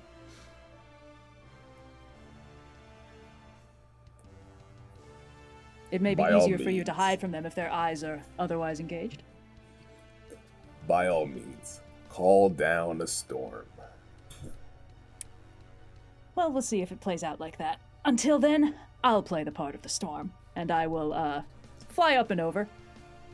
That's Okay. an additional 22 healing from my healing light. Holy hell. New Garou is awesome. I'm almost back to full. Garou wasn't worried. My hair looks great. I'm flourishing. Nobody can even tell that I just puked. Because I had the worst night of my Puked life. like an hour ago. Still a little bit on the corner of your mouth. Yeah, no. Tryst, like, Oh, I yeah, threw and then I'm up. going to fly down to re-engage at my leisure. I believe... Yeah. Let me just check my fly speed, because I think it's 60, but I don't want to... Hold on. Yeah. So you guys drop out of combat time. In the meantime, they also as well. Yeah. So let me know when you're re-engaging and if Garou is going to be joining you. I'm re-engaging basically after just like one round to pop my wings, get that healing in. So I'm pretty much immediately flying back up and over. I figure I can like circle around in the air, rain down terror, and Garou can stealth his way through the woods and pick them off as he desires, with hopefully some kind of advantage from the fact that I am being a big problem. But I don't know how you'd stat that. Also, my fly speed is 60 feet, and if I dash back, I can close back to them in 4 rounds. So, like, 30 seconds Okay. total. Okay. Very well. You dash back, Garou. What are you doing? I can't stealth and dash, can I? I don't believe you can, no. I mean, you can dash, Okay. and then when you get close, you can try to hide. Yeah. Garou will be watching the skies, following Trystine, stealthing through the forest, dashing through the forest, and then when he gets to the edge, or as close as he can, he will stealth and wait for Trystine to call down the storm. All right. Well, Triss is going to get there before you, so I guess my Yes. question is, Triss, are you going to wait for Garou, or are you going right in? I was planning on just dropping a fireball central location, and while they're panicking, letting Garou do whatever he wants to do. But if it looks like, I mean, obviously I know that I can move extremely quickly, but I also don't want them to like start fucking with our stuff, or potentially, because I just pointed in the general direction of the clam. I don't know if they actually know what I was talking about, but I don't really want It's to give only them the been chance to about find 20 out. seconds or whatever if you're going to dash Right. right Yeah. back. I'll go ahead and say, because of the talking, that it's been less than a minute. right? Right. Okay. So I basically just don't want to give them time to figure out what's going on or they decide how much they want haven't. us dead. Yeah. As you go soaring back over, looking down, you can see that they have spread out. They are currently picking through the underbrush. They think that you guys are near. They're checking to see if you guys are nearby somewhere. So they are a little bit more spread out. Okay, you come then flying in that by. case, one round before I would close if I dashed. Instead of taking the dash action on top of my movement, I'm going to... Let me just make sure.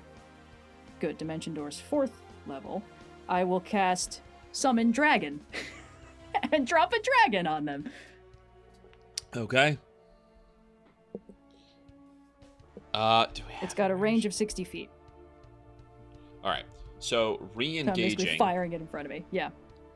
I thought that we had a dragon token here. Do you have a dragon token? Good question. I have one Let in me see. post-production, so we must have made one at some point. Oh, that's what it is. That's. What I it have a is. That's Draconic what it Spirit is. token. Yes, I will drop it. Let's say here. If I'm coming back up from the south, I will drop it like pretty close to the bottom edge of the map. Yeah, you can- Unfortunately, I mean, it looks the same as everybody else. But can you make it bigger for me? Because it's so large. I'll do that, and I'll do you one better. I'll make sure that has a nameplate. Thank you. There you go. All right. Mhm. All right. You come in. You cast that spell. Garou, go ahead and make your. Go ahead and make your stealth check. Okay. 14 plus 6, dirty 20. Could I Okay. hang on? Would this count as giving you any help? Because I'm not proficient in this. Never mind. Of course I'm not. Why would I? Also, be proficient in this? you're not taking the help action. This doesn't count as helping. No, there is having Okay. another big monster doesn't just make it harder for other people to see what's going on. All right, then we are going to come back in, and we are going to roll some initiative. Again. So luckily, you Hooray. guys get to re-roll after your shit rolls. Yeah, that would be nice. Okay. Lucky number 13 for me this time. I actually did worse. 12. That's okay. Okay. We're going stacked.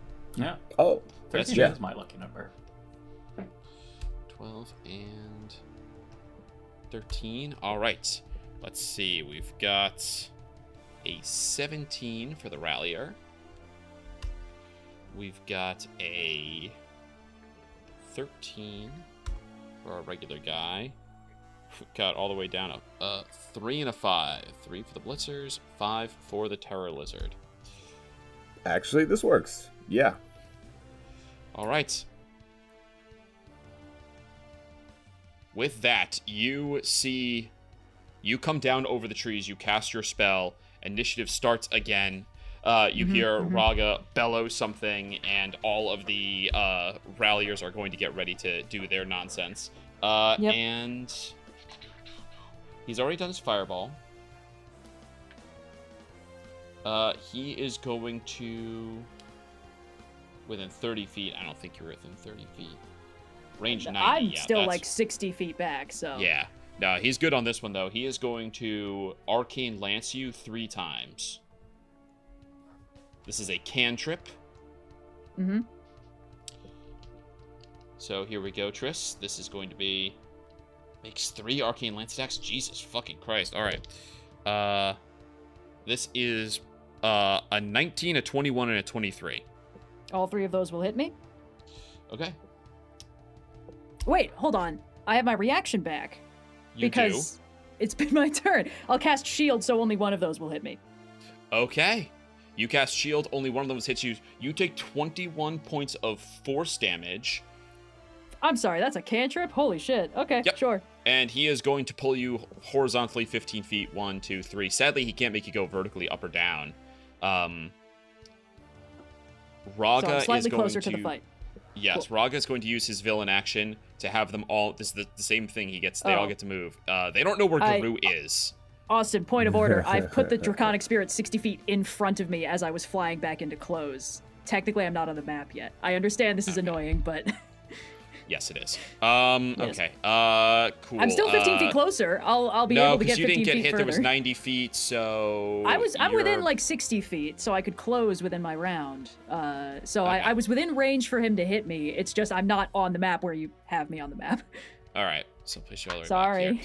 It's okay. Yeah. He's going to have everyone move And they don't know where Garou is, but they are just going to form a wall here, because they're like, if she's coming from there, then we're going to close here.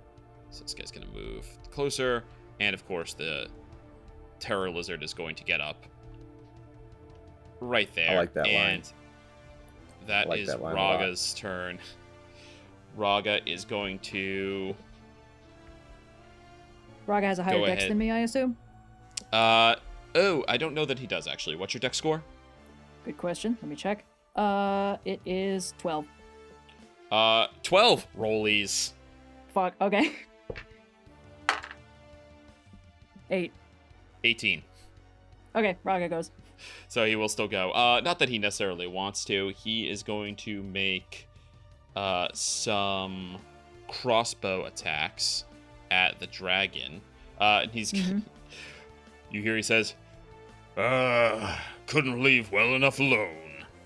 he's going to move in over here, and he is going to attack the dragon 3 times with his repeating crossbow. He doesn't have as good to hit with this, but he's also... The dragon maybe isn't as hard to hit. That's not true. But oh, go okay. ahead. Well, maybe, okay.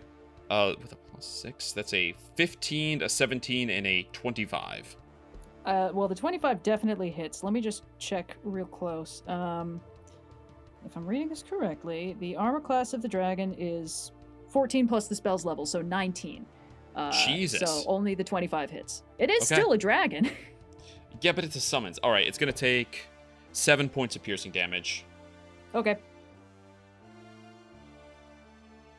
All right, and that will end his turn, bringing us to Utris. Yes, I will use my movement to get to the edge of the map, or at least 45 feet of my movement to get to the edge of the map, because I got pulled 15 feet closer.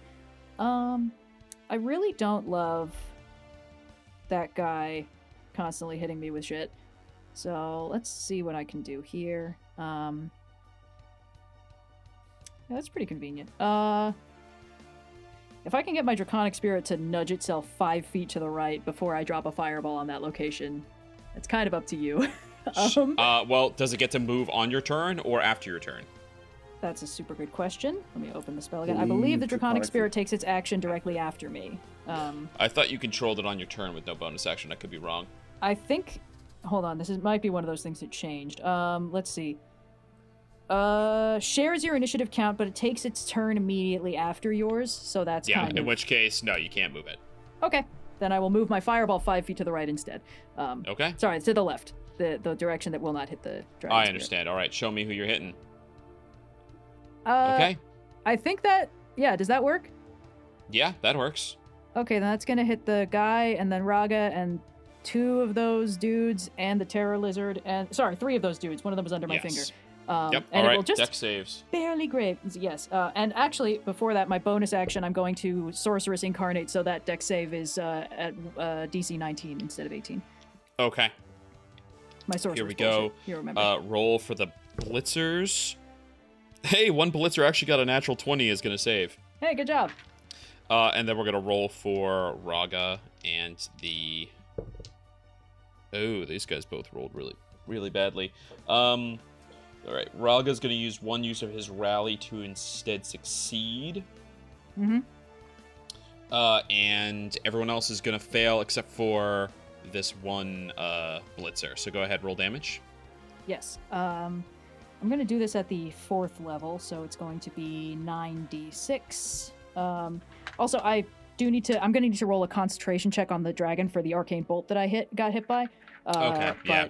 I'll do that immediately after this because it's not really going to affect the outcome. I suppose I could have changed where I put the fireball if I immediately lost the dragon. But 33 fire damage to everyone who failed. Okay. 16 to everyone who succeeded. Another fireball rips across the slopes of this mountain. Yes. And then the dragon is going to close with the caster.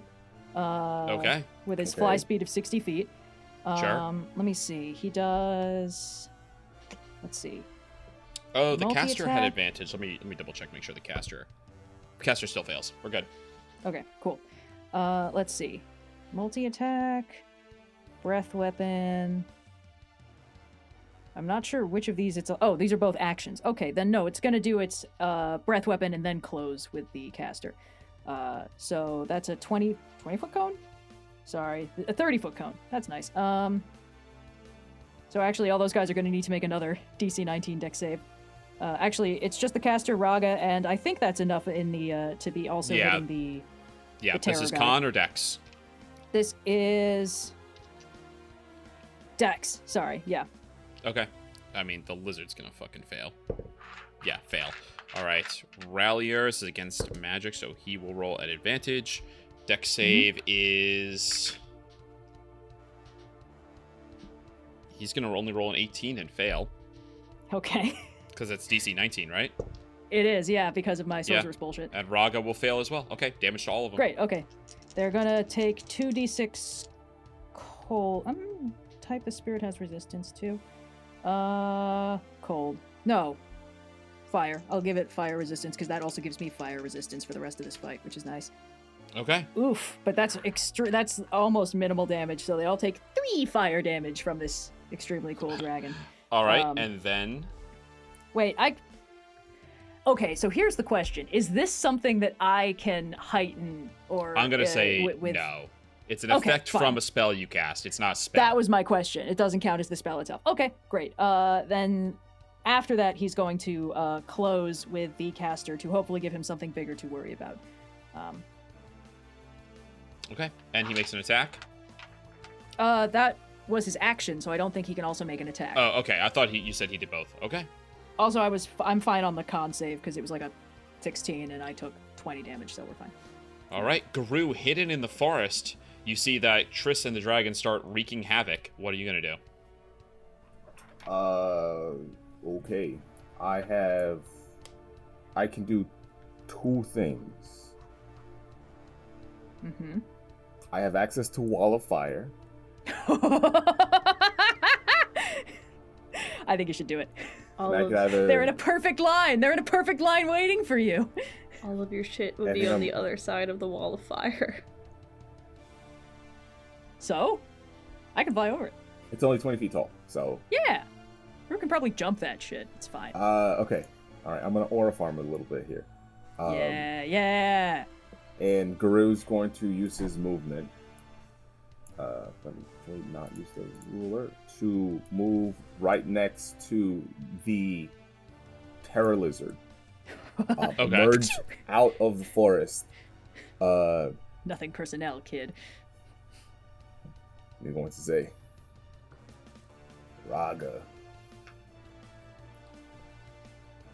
you're dying today. And as he says that, a giant wall of fire appears behind him. All right, draw it.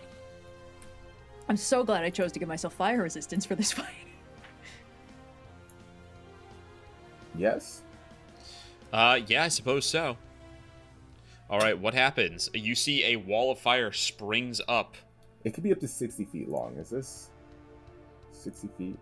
65. I think one of them is escaping your wrath. Yeah, one of them's... we'll do the one Blitzer 4. Let's move the wall over just a little bit. We'll do this. Understood. I think it'll be easy enough to intuit. Yeah. There we go. Yeah, Wall of Fire. It's a dex save, DC 16. 1, 2, and and that's everyone, including the terror lizard, or... How thick is the wall? I thought it projected wall fire is 1 out foot in one thick, direction. but it's each creature within 10 feet. Okay, so that includes you. That includes you? That's fine. Okay, just checking. All right, con save from all of these fuckers. Oh, yeah, okay. DC 16. Or dex save, you said. Dex, yeah. And this is going dex to be save. Oh, they're all gonna fail fire. this. And this is what's the DC? 16. Okay. Fail. Fail.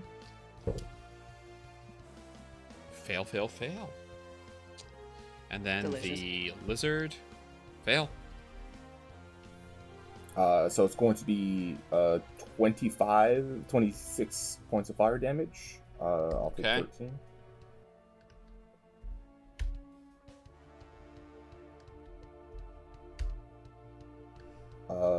This drops blur, but I don't care. Blur was definitely gone because you guys had to spend all that time. Like I said, We like took a full like minute 6 elapsed. rounds. Yeah, Yeah. 10 rounds, yeah. So I have. That's all my movement, really. No good bonus actions here. You Can't call out rage. to Raga, you're gonna die today, and then fire erupts from behind you. Now you're backlit by this raging inferno. A bunch of the blitzers are all roasting. They're doing badly. Can you make an intimidate check? See if he shits his pants. As a bonus action? I wish. No. Well, the good news is this will make it easier for the rest of the party to find us if that's something they care about doing. Yeah, I'll just use the charge of my healing light to heal myself for 5. Nice. For a brief moment, the horn like flashes on his forehead, and he stares down Raga. That's it. I think that's as dramatic I could have done that, right? That was the coolest shit I've seen in a long time. All right, Terror Lizard's turn. Does anything happen from him starting his turn? In the fire? No. It's if you end your turn there. Okay. Well, he's probably not smart 5 enough to deal with that, so he's just gonna attack you a bunch of times, Garou. Okay. Okay, we're gonna do 2 claws. Okay. That's cocked. Okay, one is gonna miss. The other is definitely gonna hit with a 24. That's gonna hit. All right, 2d6, and you're knocked prone. So this is going to be 11 points of slashing damage. Okay.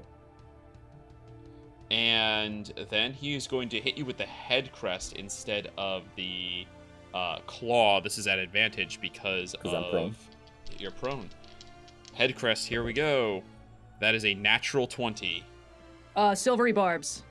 Okay. And I'm giving Garou advantage on the next thing he has to roll. Okay. That is a natural 20. I swear to God. Well, I did what I could for you, man. Okay. Okay. That is going to be 32. 48 is 32, right? 27 plus what? Okay, 4 times 8 4D is okay, 32. Oh. 32. Yes. Plus Okay. 27 is 59. Yes. Cool. 59 points of bludgeoning damage to you, Garou. Oh, okay. Well, that's not. Concentration check for again. Wall of Fire. Okay. 27? You needed a DC 29 because it was 59 points of bludgeoning damage. You have advantage Yeah. because of the silvery barbs. You do. No, I rolled 1 higher, but not enough. Aw. Cool. You are don't also get it like a D4 from dazed. your thing or whatever. Oh, I don't have the amulet. Oh, Yeah, cool. Kireek So does we it. just fully don't know where that is. You are dazed. You can only take an action or a bonus action on your next turn, not both. Okay. Oof. Cool. That is the Blitzer's turn. They are all going to move into combat with you. 5. This guy's going to go 5, 10, 15, 20, 25, 30. 5, 10, 15, 20, 25, 30. I think this guy's going to be just too far away. 5, 10, 15, 20, 25, This 30. is not looking good. No, it is not. 35. I can get us out of here with another dimension door, but we still got to get our stuff back. And they are one of them's not gonna he's gonna dash and thus not get an attack, but 1, 2, 3, 4, 5 are going to make 2 attack rolls against you each at advantage. So that is 10 attack rolls coming at you, Garou. I'm not making this. Mm-mm. That's a 26 to hit. That's gonna hit. That's a 19 to hit. That'll hit. Meets it, beats it. Yeah. That's cocked. That's a natural 18. That's 3 out of 10 hit. Okay. That is... I'll tell you right now, the third one will 20 probably to hit. knock me down. Yeah, maybe Okay, you should well, start okay. rolling this damage. Yeah, fair enough. Okay. So first one that hits is 8 points of piercing. Okay. Second one to hit is 12 points of piercing. Okay. Third one to hit is 11 points of piercing. knocked out book procs. Okay. Oh, so you're back up at 1. Okay. Yep. And is that one per person? Who One wrote per their day. name in it, or... Once per day. So any... Okay, Oh. fine. Yeah. All right. It's 3 people. It can use hit up. 3 people. But But it only works, once. yeah. So for me and for Kireek and Trystine, who also wrote their names in the book, Yeah. it's not going to work Yeah. for the rest Yeah. of the day today. Oh, I see. Cool. That's Garou? not what a guy at 32 HP and 18 out of 18 strain wants to hear right now. Dude. Boy, that sucks for somebody. Garou, there are 7 more attacks coming at you. Those will probably kill him. At advantage. Yeah. This is the end of the round. Triss, Yeah. you watch as spears bloody Garou as he goes down for the second time in a short number of days. And that's where we're going to go to break. Yep. Ooh. Catch you guys soon. It's okay, guys. We've practiced for this. We know what to do in this scenario. Who's we, Kireek? Me All and right, Kireek have just we'll been see you here all playing back here Battleship. Yep. in just a minute. Rolling with difficulty. Gather round and attend a tale most epic and radical. We venture now to the 5 kingdoms of Maul, where critter folk dwell peacefully beneath the realm of giants. But this peace is short-lived. There are whispers that the long-dead Rat King has risen once more to gather the forces of Arcadia and conquer Maul for himself. 4 heroes of King's Court arise to vanquish the dreaded Rat King. The Tortoise Witch of Hatopic. Sometimes you get more flies with honey than you do with hot sauce. The Last Warrior Rabbit of Petlandia. It's alright, I got my crotchet stick ready to go. An awakened mushling from the great beyond. And that was our traffic and weather together. And the young mouse prince of Jackapinny. For King's Court. For King's Court. For King's Court. For King's Court. Mage Hand High Five presents a nimble RPG actual play. Legends of Maul, Treachery of the Rat King. Listen now wherever you get your podcasts. Rolling with difficulty. And welcome back. When last we left our Kireek, Ooh. Somebody's crossing in trouble. the open expanse of the desert on the back of the Sphinx. What? The wind pulling your feathers, Uh-oh. whipping things around, the sun in the distance. You run for what feels like hours until eventually the Sphinx comes to a stop, slowing down, feet padding, and begins to sniff the ground. Big snuffling sound from this enormous muzzle. You see, moves forward like a bloodhound, sniffing, head swiveling back and forth until he stops, puts his paws in, and begins to scoop huge chunks of just giant waves of sand out over and over, digging. They fly back. You hold on with all your might to the mane so that you don't get flung off from the violent movement of this body. And then you see the sand stops being flung back and gets pulled in like there's an hourglass. A bunch of sand falls away. And you see that there is like a little stone alcove that was buried under the sand. Carefully, the Sphinx climbs in, Liwa, and gets down, allowing you to dismount. The sand kind of trickling in around you like you're standing in the bottom half of an hourglass, just kind of falling gently around your feet. As you dismount and look up, you see that there is a wall in front of you that contains a big door, and among many kind of like hieroglyphs and images of eyes and lions and people that are on here, there is an inscription that reads, "I shed tears, yet never cry. The land I tread, no longer dry. Have no mouth, and yet I roar. have no wings, and yet I soar. A riddle for moi. Wow, You see that the best Sphinx day kind ever of gives you. continues. You see that the Sphinx kind of gives a little like playful smile at you to see if you're gonna try to guess the riddle. Sorry. I just started hearing like the cadence of a riddle and my mind went blank. Hold on, I'm just sorry. Can you read that to me one more time? Too excited for Put it in riddles. chat. I shed tears, but never cry. The land I tread, no longer dry. Have no mouth, and yet I roar. Have no wings, and yet I soar. I don't know. I think Kireek's just gonna try shit. I think Kireek will ponder for a little. Kireek will ponder for a little bit, and then like out of his mouth will come like the sound of like a very like torrential downpour of rain, basically, kind of like the Krigala. Yeah. You see that Liwa roars in approval when you make the sound of torrential downpour of rain. The door begins to open, sand kind of pours down more as the rumbling of the stone, and he says, I wasn't going to hold you to answering it, after all you've done for me, but I was curious if you would get it. I don't think anyone has ever answered in such a manner, but clearly it was accepted. And he walks in, tail swishing in front of you. Please, follow. Oh, there's only one? Alright, fine, I follow.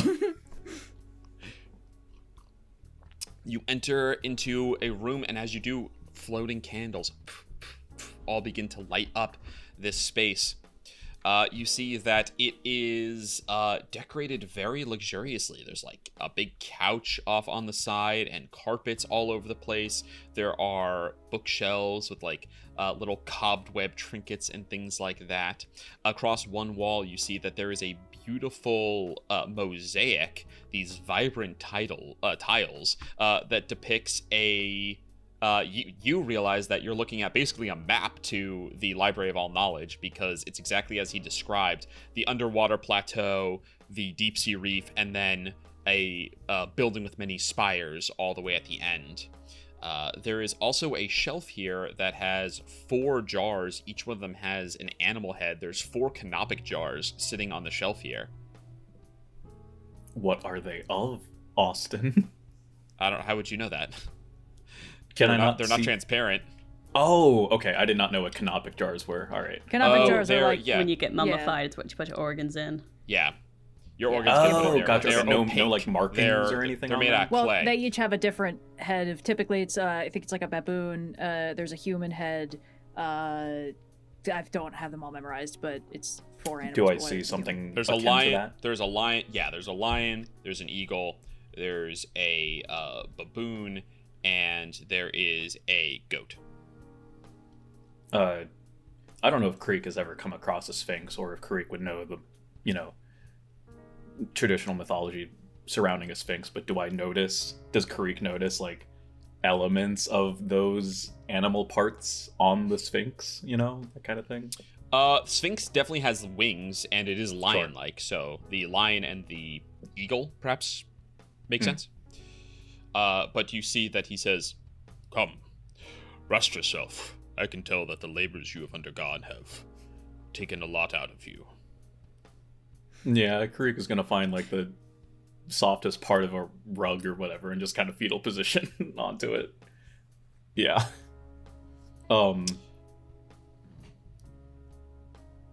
Yeah, I don't know.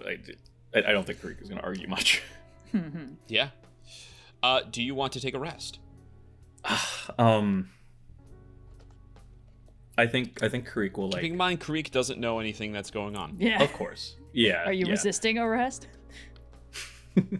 What do you think? Whatever happens. I'm here following. I'm following the story. Oh yeah. What is it? I think Kireek will like indulge kind of like just the sheer tiredness of how he is for like maybe like a minute or two, and then just kind of like wearily like push himself back up and be like, Yes, but before, a precursor, if you will permit, of the knowledge stored here, just so that I know what I should prepare for.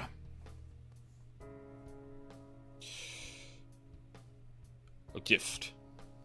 You see he goes in, and underneath the table, he gently noses the table that has the canopic jars. There's kind of like a drape on it, like basically like a tablecloth. It's oval and it hangs down and obscures. You see he noses back, and he comes out gently in his jaws. He's holding a book, a big thick book, and he places it down in front of you. With his permission, I'll leaf through it. Yes, just pulling. Show me. There it is. There it is. You see it is a silver book that is etched with there's like a intricate design and purple. They're like amethysts in the front. And as you begin to leaf through, the words are magical. You're kind of like pulled in as you begin to leaf through and read this. And it's a treatise on the theory of the mind. This is a tome of clear thought. Oh fuck! Shit. Is this the fucking like tome of health that if you spend 48 hours over a course of 6 days, practicing its guidelines and reading it, your intelligence increases by 2 to a maximum of 30. Woo! Fuck yes. Okay, hold on. Yeah, whatever. You guys can handle whatever's going on with you guys. I'm sure Katya will come in at some point. I'm gonna be here for the next 6 days for 48 hours. I think. Okay, so yeah. You begin to leaf through. He says, "Yeah, it will take some time, but it is yours. I have kept it here for a special occasion, but I think perhaps the time is now." I think Kireek, there is like a very like noticeable like passing wave of like shock and startlement that kind of like rides across his face, and then before like he recomposes himself. Kireek's not used to. Kireek doesn't understand the whole you do a nice thing. Like he doesn't understand the whole you scratch my back, I'll scratch yours kind of thing. And so he doesn't. The motions and the gestures that he makes is kind of like, are you sure kind of thing. Like this is incredibly sacred, like frankly. But I think if the Sphinx will continue and he is like unrelenting in that like this is yours kind of thing, Kireek will very gingerly, yeah. You give that kind of that look of like, are you sure? And the Sphinx nestles himself down more like a cat than you've seen yet, and kind of gets down, pulls his feet in almost loaf style, and says, "What manner of story have you, that you are so untrusting of one willing to give you aid for the good you have already done that individual?" Well, since you asked. This is Austin, I want to see what happens now. This is a first order telepathy. I don't get any strain from casting first order. Shared thoughts. I've done this before. A telepathic message of up to 20 words or a single visual image that can include no more than 25 words.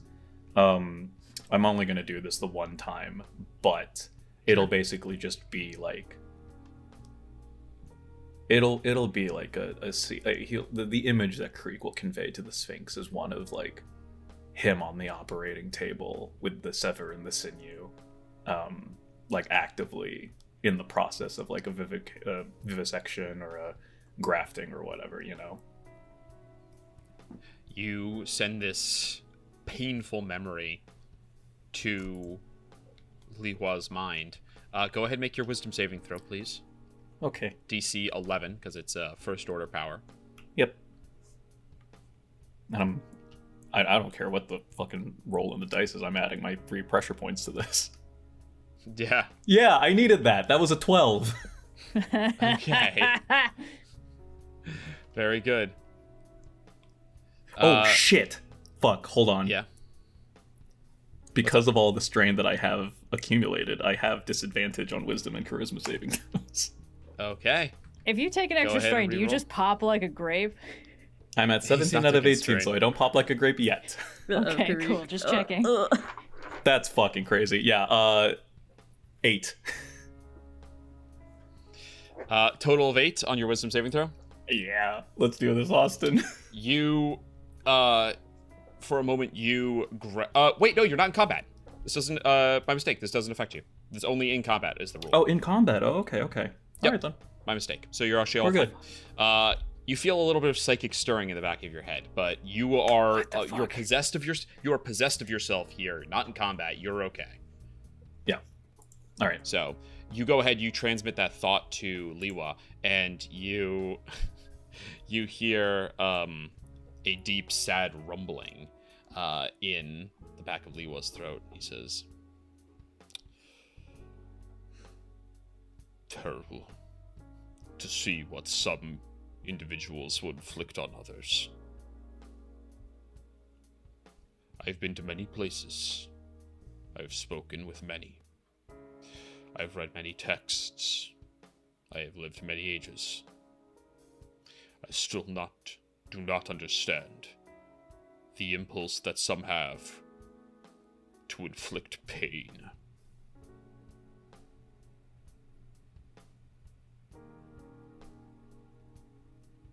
There are some who have stopped trying to wonder, and all their time is simply occupied with dealing with the fallout.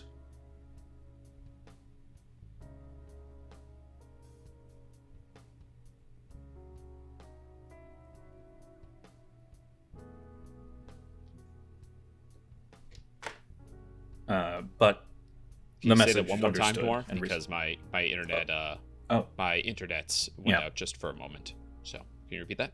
Sure. There are some who have stopped trying to wonder and have refocused their time and effort to simply dealing with the fallout. Pragmatism. It is a wise path. It is not necessarily a fulfilling path, or a healing one. But I understand it, at least. For my purpose, I have no need for fulfillment or healing. And what is this purpose? To eliminate every abomination in these lands. You see, considers, says, it is noble. But why? It is what must be done.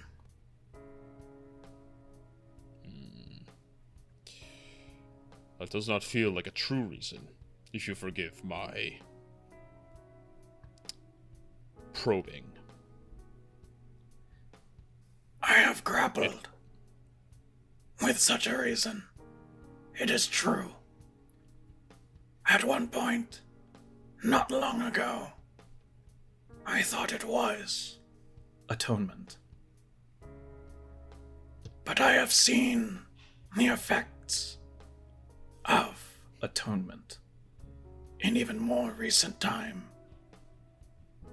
And while I find contentment with the path others have chosen for such a purpose, it is not what I seek. And why is that? Do you not think it would make you feel better? I don't care about feeling better.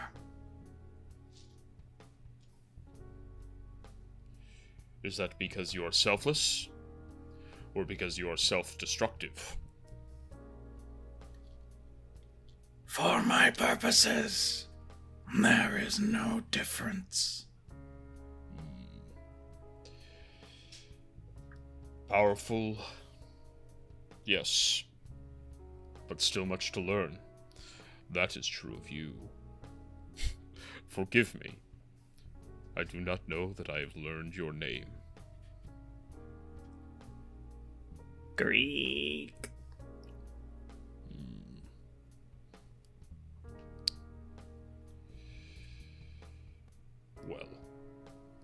Perhaps it nudges the book a little bit. This might offer you some clarity of thought on the matter. Kireek will very gingerly and like sagely pick up the book and with a very like reverent nod go and place it in the knapsack that he did not bring with him. So then now he just kind of awkwardly tucks it under his arm or whatever. Feeling very exposed without all your stuff. Yeah. He says, I must ask, though. You travel with allies, yes? Kireek nods. I remember seeing them. Also noble and powerful. Do you think that they share your opinion on your destruction? That selflessness and self-destruction for you would affect them equally as it does you. We are aligned in many ways, but I think there is nuance in what each of us would consider our ultimate goal. Such a discussion halts and fractures the mission, so I am content to have my purposes be kept to myself.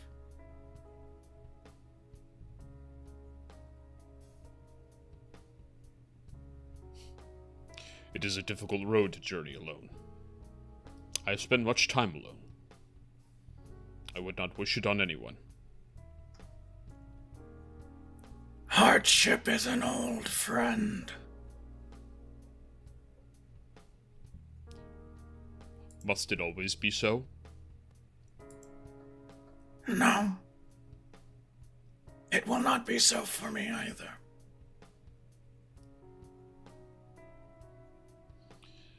A deep darkness within you, Kireek.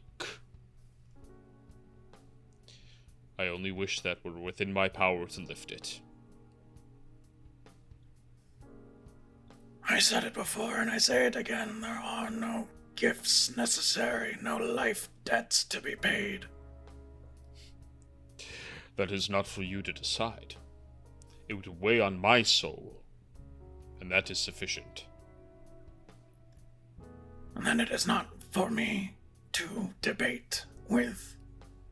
I have simply let my opinion be known. But your company and your assistance, your advice and your counsel is welcome. But I am tired. I must Very rest. well. Go. Rest. I think Kireek will just like kind of half collapse right where he stands, frankly. Yeah? Yeah. You want to take a long rest? I don't know, Austin, do I? I think I do. I think I will. Yeah, there's nothing going on. Kireek doesn't know anything that's going on. Kireek doesn't know Kireek shit. Kireek can't get back to the party, and he can only, even if he were able to get back to the party right now, he's in no state to be of use to the party, and so Kireek thinks that the most pragmatic solution is to get a healthy night's rest and get all healed up and get all of his strain down so that he can, hit the ground running the next day. Nothing bad is going to happen in that time. No siree. Nope. Not at all. You see, you go to sleep, your eyes shut, and then awoken by the warm breath of a giant lion sphinx breathing on your neck. You open your eyes to see the terrifying sight of a predator's maw about 4 inches from your face. I don't know if it really registers on Kireek's face, frankly, but it is a new sight, and so there is a momentary startlement. How long has it been? Does Kireek have any way of judging that, or It's your long rest. Kireek Oh, doesn't shit, move, okay. but he poops like a Ghibli character. do I have a notion that it was any faster or shorter than it was? That was Takes out 8 hours to long rest. Okay, all right then. Okay, Oh, you want to show up in this episode so bad. okay, yeah, fair enough. You you see that the Liwa looks down at you and says, Kireek, I'm sorry to awaken you, but there's something that requires your attention. Come. Walks over, and you see that there is a glass orb about cantaloupe-sized. Under the orb. Floating in the middle of the room. There we go. Thank you, Fantasy High. Very palimpsesty. It's a crystal ball. Yeah, a palimpsest. I believe a palimpsest specifically has had all of the text scraped out of it. Yeah, palimpsest is not actually typically a crystal. That's a Dimension 20 thing. Fuck. All right. God damn it. Yeah. All right. It's okay. Palimpsest refers to a text Brennan. that has had all the information scraped out of it. If you've been which is personally true of victimized by Brennan Lee Mulligan. of an orb of the but anyway, You may be wrong. you see that he circles around it, and he says, "I intended to check in on your friends, on your allies, to see how they were faring, to see if I might be of any help to them. Things have turned dire." And you look in and you see that what you see is the severed head of Garou that is tied to the belt of Raga as he strides confidently across the landscape towards the Blackstone Lodge. Woof. I gesture to the crystal ball. I have seen this device before. Is this an indication of what things have happened? Is this an indication of what has happened or what will happen? This is what happens now.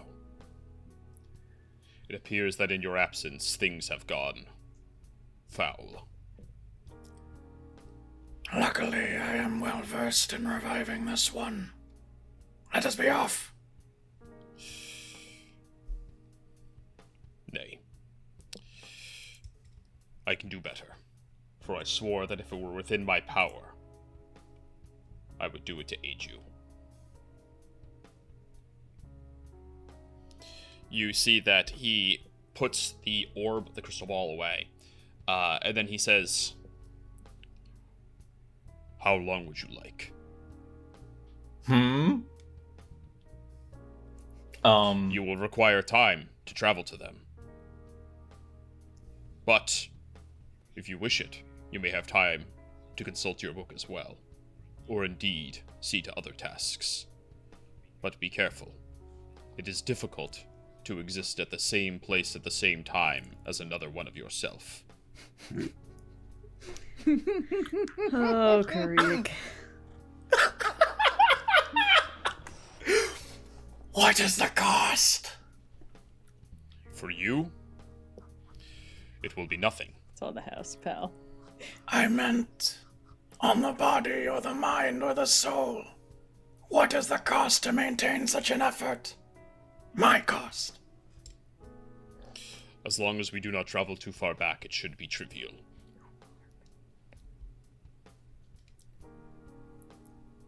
For you, that would be...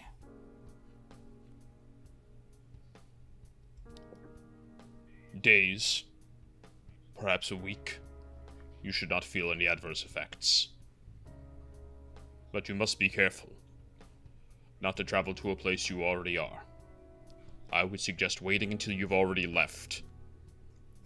This is fucking crazy, Austin. This is the craziest shit I've ever heard in a D&D game. Okay.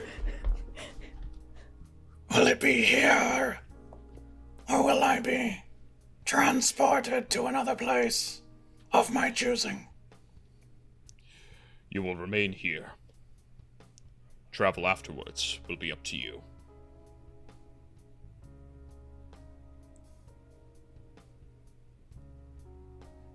"48 hours over 6 days, Austin." If you wish it, 6 days is exactly how far back you'll go. Yeah, kinda. Very well. Prepare yourself. I'm told that it can be disorienting for mortals. You see that he stands up, he stretches, the wings go out, and he lets out a deep, deep roar. And as he does, the room begins to kind of spin. Sand begins to kick up from the floor, from the rugs, and begin to circle around. going faster, spinning all around you. It begins to hit into you, these little flecks of sand, like little bits of shards of glass, almost cutting into you. Close your eyes, you cover your face with one of your arms so that it doesn't come in. Faster, the roar is not getting quieter, it's getting louder. You feel it in your ears, in your skull, in your heart. And then, just like everything,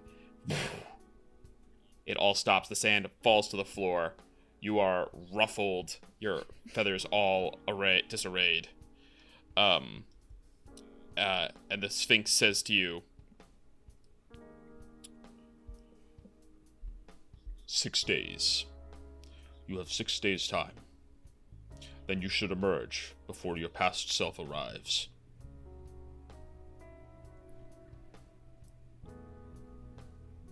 I think Kireek nods, and then we'll spend the next, 5 days or something like that in the lair of the Sphinx. Yeah. Reading. Well, the Sphinx lays a paw on you, and he says, I must see to some things.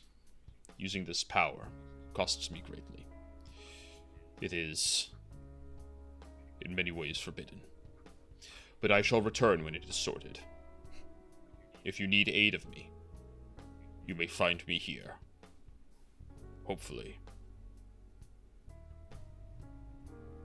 Okay, so he's leaving, but I can stay here? He has to leave, yeah. A moment. Can you teach me, quickly if possible, how to use your device? I may have need of it. Yes, I believe a scrying orb is a crystal ball, rather. Oh yeah, Is a classic regular magic item. scrying orb. Here. The shit does, you look into a place, you all see how familiar you are, you could see what they're going on with. You had to sort of like a rabbit. The voice of Katya echoes in your mind. Yeah, that's the little straw doll of Katya that Kireek has been talking to for the last 6 days. I firmly believe that at some point as we've been wandering around, Katya's just been like info dumping everything she knows about the scry spell at Kireek. Oh yeah. Well, sure. Kireek, you can look it up if you want. It requires attunement, but it just casts scrying. There's some other stuff it does. But yeah, it is a scrying ball. Okay. I think I will crystal ball rather. Okay. I'll spend a little bit of my time on day one just attuning to the crystal ball, and then the rest of the next 5 or so days. Okay, so I have so if it really was 8 hours, right, then I have 5 days and 16 hours before other Kireek and Liwa come back. Yep, more or less. Okay. So I will so first hour is attuning to the crystal ball. Second then for the next 5 days and 13 hours, so up to 5 and 14, I'm just spamming that book, basically. Okay. Yeah. Does it have to be... You read through the book, it is magically engrossing. It pulls you in, and it is all manner of treatise on different ways of approaching problems and, what do you call it? Not parallel thought. Where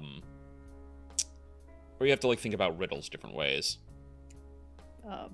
Lateral thinking. No. Anyway, thank you, lateral thinking. Sure. Okay. It's all about there's lateral thinking and the power of the mind and to reach within and how to holding multiple thoughts in your mind at the same time, things like that. It's deeply engrossing, and when you complete it, the magic is expended and your intelligence raises by 2, I believe, to a total of 22. Yes. Yes. Smart bird. Yes. I already was smarter than Virla, but fuck you, wizard robot. So what am I, +6 now? Holy shit, all of my... Everything 6. Goes up. Okay, I gotta do this on my own time. Everything goes up, baby! Holy fuck. Okay, yeah. Okay, so that was 5 hours and 14. I have 2 hours left. Yeah. Yep, okay. I will... Actually, no. I'll go to 5 and 15. I'm gonna really cut it down to the wire, I suppose, for dramatic purposes. At 5 and 15 hours. You don't have to. I promise. At 5 and 15 hours, about an hour before, apparently, me and Liwa are to come back, I will use the crystal ball to scry on Trystine or something like that. Garou's head is already chopped off. No, this is 8 hours before. Yeah. Ah. Go ahead and scry on Trystine. Yeah. What do I do? How do I do this? It's a wisdom saving throw from Triss. Oh, Jesus. Oh okay. God, Triss, please fail. Holy shit. Don't worry. I'm really bad at these, and this isn't a charm effect, so I have no advantage. If I pick Garou, it would be with a fucking +10 or whatever. I rolled a natural 1. My luck continues. Okay. That is a fail. I can see Trystine. Holding on to the crystal ball, it floats into the air, and you look. At this point, you see that Triss, Garou, and Raga are sitting around a campfire. Oh. This is where we're at in the timeline. Okay, I got it. Okay. All right. And what's the... How far in the background can I see? You're just kind of getting the loose area, so not much more than that. All right. I'm going to activate my chromatophores, which is effective invisibility for 10 minutes. Yes, it is. And teleport, very familiar, is a place you've been very often, a place you could carefully studied, or a place you can see when you cast the spell. Oh, you tricky bitch. Yep. All right. I will allow it. Fuck yes. All right. You are going to teleport. Go ahead. You manifest the power. Go ahead, do your manifestation roll. Oh, yes. Oh. 5. I take 1 strain, right? Because it's a... Oh, wait, no, hold on. I forget if teleport is a 4th or a 5th power. It's 7th level, so what is that the equivalent of? I don't remember. It should be written down somewhere. Go ahead, say 4th for now for the... Okay. I either just take to 0 save. or 1 strain, depending on the thing. All right. Yeah. Take your 1. Sure. It might be a 5th order power. It should be written down where we did that, but we'll find it. I think maybe 5th, because that would suggest that 6th, which are the highest that I can do, are like 9th level, you know? Yes, yeah, and that this is a 7th level spell, so yeah, I think you're correct about that. Okay. Yep. All right, so you take 1 strain, and then you need to roll your D100. This is very familiar, so you're looking for a 25 or higher. Yeah. I would say it's impossible that you I've cashed in my bad luck already. Famously amazing. You should definitely say more stuff about how you're definitely going to nail this roll. 78, we're good. Let's get out of here. Okay. You teleport out, and where exactly are you? Let me set the scene here. We'll delete all these guys. Actually, let's not do that. This is before this whole fight. We played out the bad timeline. I gotta animate everything, you and did. it didn't even happen. Hey, if you want, I can just wait for like 3 rounds for all of this to happen. You know? Let's not. Your chromatophores will wear off in the Well, no, I guess we have like a minute of travel time to get back from my dimension door. It's fine, but. Well, I mean, this is still like an hour, I think, maybe before-ish the fight happens. So it's gonna wear. Raga shows up and immediately Less than chooses an hour. violence. Yeah, it's you're talking minutes. So Okay. where are you going to appear, Kireek? Okay, hold on. Let me look at what the nuances. If it says like you can only see within like 10 feet of the character, then that kind of locks me in, you know. I don't know that it says that specifically. I'd say, it's the general area. I would say this map is okay. You can see and hear through the sensor as if you were there. Oh, I see. The spell creates an invisible sensor within 10 feet of the target. Oh, okay. yeah. So actually, you can see the area pretty well, actually. Okay. In which case, I'm just gonna spot. I think I'm gonna. I mean, I don't know. My first impulse, and I think I'm just gonna go with it, even though I kind of then realized what happened was just in the brush, basically, Which I'm now realizing is where all the blitzers are, right? Yeah, and go ahead and roll your stealth. Yeah. They're not quite there because Raga hasn't called them in yet. Okay. Stealth is not Dex. Or sorry, is not Int. So I don't have to. So whatever I get is the. But I'm still not great at it. But that's okay. But you roll with advantage because of your. Oh yes. Because of your chromatophores. Okay, I'll take the first one. 15. Okay, 15. Oh, good question. I need to bring up the bad guy stats real quick. Forgot about those. Fuck. Okay. Austin, this was a crazy sequence. I just want to let you know, man. Tight as hell. This feels an appropriate reward to get for single-handedly resurrecting what is functionally a god. If I had a nickel every time Noir in isolation beseeched the powers of a god and then got them answered, I'd have 2 nickels. Remember what I told you guys this was going to be a weird session? But it's... Yes, I see. Yeah. The fact that you had time travel in the back pocket definitely explains why you had no fucking clue what was going to happen in this episode. That is exactly, yep. Well, Kireek, you appear, and as you do, there's a snapping of twigs. You don't quite land exactly on the ground. 15 meets the DC, and so you see Raga, who's mid-conversation with you guys. It hasn't quite turned into combat yet, and you guys don't know that that's a possibility at all, because that hasn't happened. Yeah. Looks up and says, "Expecting company?" I never can tell these days. You see that he stands up and he's gonna come, look over for you, Kireek. Shadow form. I mean, he doesn't know that you're here, but... Yeah. Shadow form. He goes and he peeks in. Okay, you can become full shadow? Yeah. Okay. Is this combat? Are we doing this now, or... Okay. No. You did see this guy holding Garou's severed head, so you know he's bad news. Yeah. Yes. In a future that hasn't happened yet. That's true. Can we hold him responsible for these actions that he hasn't done yet? Whoa. Okay. I did have to re-roll the manifestation test, but I take 0 strain. So just to be sure, should I reset to my post-long rest where I haven't taken all this fucking damage? I do need you and Garou to both go back to where you were before. Where was Garou at before? Because I got a rest in, but you didn't. He didn't. Garou took a short rest. You did expend one of your spell slots, I believe, in order to cast Greater Restoration, right? Yeah, you used a thing to get it back. I did that before my short rest. I have once per use I can recharge a pack slot. And I'll mark do you get all your healing? Do you get all your healing lights back on a short rest? That's on a long rest. So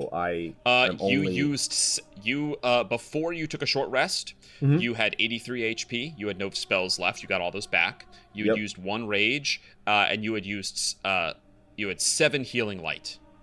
Yes. So that is what happened before your short rest. Then your short rest obviously changed hit points and got you your spells back. Gotcha. I took a note of where everyone was so that in case this happened, we'd be able to reset. Nice. Kireek, you turn into a shadow. Raga gives a shrug and goes back to where he was around the campfire. And he says, "Speaking of expecting company, where are your other little friends?" I wish. What did you say last time, Tris? I believe what I said was, let's see. Well, it was with Katya specifically because we were kind of vague with Kireek. We were like, he's on other business, but it's like, where's Katya? And I think I said something to the effect of I wish I knew. I definitely indicated that I have no fucking clue where Katya is. So something to the effect of I wish I knew. And Garou will once again shoot her a look. He says, we don't have to tell him everything. Yeah. He says, well, talk about adapting. Looks like Garou. I feel like maybe I gotta make a little change for my own plans. See, we were sent here to see if you needed any help. But now I'm looking. I see that you're missing your wizard. Your little freak. That's just you and the girl, and I have to wonder, why don't I just take your head myself to give to Noir? Take care of the rest of this little operation. Be the one who saves the day myself. I forget what I said, but Garou's raring to go. So he turns to, I believe I turned to Trystine and says, all right, If we're gonna do this here, we'll do this here. Oh, we're being threatened. It's so easy for me to lose track. Is there something that I can do? Yeah, there absolutely is. There's no combat happening yet. Is there, like, a small critter around? There's a lot of moths. Yeah. I'm gonna abominate Raga and a moth. Oh my god! You emerge out of the forest and attempt to abominate. Okay. What is the saving throw here? Constitution saving throw. Power save 18. Okay, Let me manifest con save. this He has a first. +7 to these. Is that your new power save? Oh my god! Oh, you're so right, Wally. It's a 19 now, actually, Aww. I think. Getting to do the higher numbers. I think, right? Hold on. It's Should be. It's 8 plus your proficiency plus your intelligence. So If it's plus your int, then so it's 8 plus 1 6 higher is than it was. 14 well, yeah, okay, plus so hold on. 5. 8 plus proficiency plus intelligence is 19, but my Aura of Psionic Might gives me +1 to power saving throw DCs, but that math doesn't make any sense with That tracks. me having listed it at 18. I guess You might have missed something along the way. You I probably might have missed when something your along the proficiency way. bonus I think I did. went up. Yeah. Wow, ever since we've had proficiency bonus 15, +5, I think it might have had to be 19 this whole time. So now it's a 20 because you're So now it's so a 20. high. No, it's a 20. Jesus. Well, he rolled an 18. Can I He is silvery going to barbs use- on the fact that he just did some bullshit? But he failed. Oh, I thought you said He he rolled a total of 18. I thought you meant 18 on the die. Sorry. Never mind. He Disregard. rolled a total of 18. Okay. He is going to use a legendary resistance, his first one, because he has them all back, because that never happened. Yeah. Yep. And you see he resists. What does everyone else see? Because you break your hiding, obviously, Kireek. What do Garou and Triss see? Triss and Garou are around the campfire with Raga on the opposite side. And they see that Raga's shadow flickering in the campfire starts to lengthen unnaturally. It takes on Raga's form before it shifts into a familiar bird silhouette. And then emerging from that silhouette is Kireek, who then attempts to abominate Raga, who then really resists. Jesus. Yeah, very well done, though. You emerge from behind. I'm going to say... Yeah, let's go ahead. We're rolling initiative here. As he gets surprised, he's not going to be able to... He's going to have to call all his guys on his... I mean, it's not an action to call them, but they're not in place yet, unlike last time, because he got surprised. So, go ahead and roll initiative, everyone. Okay, the timeline gets really weird here, because I'm I rolling just rolled... so bad. I assume by everyone you mean those three and not Katya. Yes, Cool. not Katya. 99 bottles of beer on the wall. 99 bottles of beer. Sorry, Sophia. Somewhere Katya's having a great time. If I'll be honest, I kind of thought Kireek might try to find you during his downtime, but Ooh, it's okay. Katya left of her own accord. Why would Katya Kireek want left to of go her own seek accord. her out? Exactly. You know? No, Like, you did probably the in-character We're thing. not besties after all. All right. What a shame. Okay. Katya put up a boundary. Kireek's not going to break that. Nobody is allowed to be butthurt at anyone except for me right now. Everyone else already got their tantrum. All right, Kireek, you rolled what, an 18? Yes, total 18. 8 for our sorcerer and 21 for Garou. I rolled, Damn, okay. 18 and a nat 20. And I'm just like, where was this? Well, it's where you need it in the real timeline that happens. Combat starts. Go ahead. What would you like to do? Me? Kireek? Oh, man. No, it's Garou's turn. Garou's going first. Okay. So I'm going to start dropping to in token. No, go for it. I'll drop them turn to Kireek. This is... Glad you show up. Now this is a real fight. And we're going to do what I did last time exactly. Yes. Bring out turn the battle axe, turn the sands into a battle axe, and then use an action to activate. I'm just going to play it out the exact same way. To activate Blur and close the gap on Raga. Actually, there's no reason moving for me in to the play it out sand, whirling around. That is excellent. Actually, no, there's no reason for me to, because there's no people for me. I don't need the stands up. I'll just. We're not being super flanked. Yeah, right we're now. not actually flanked here.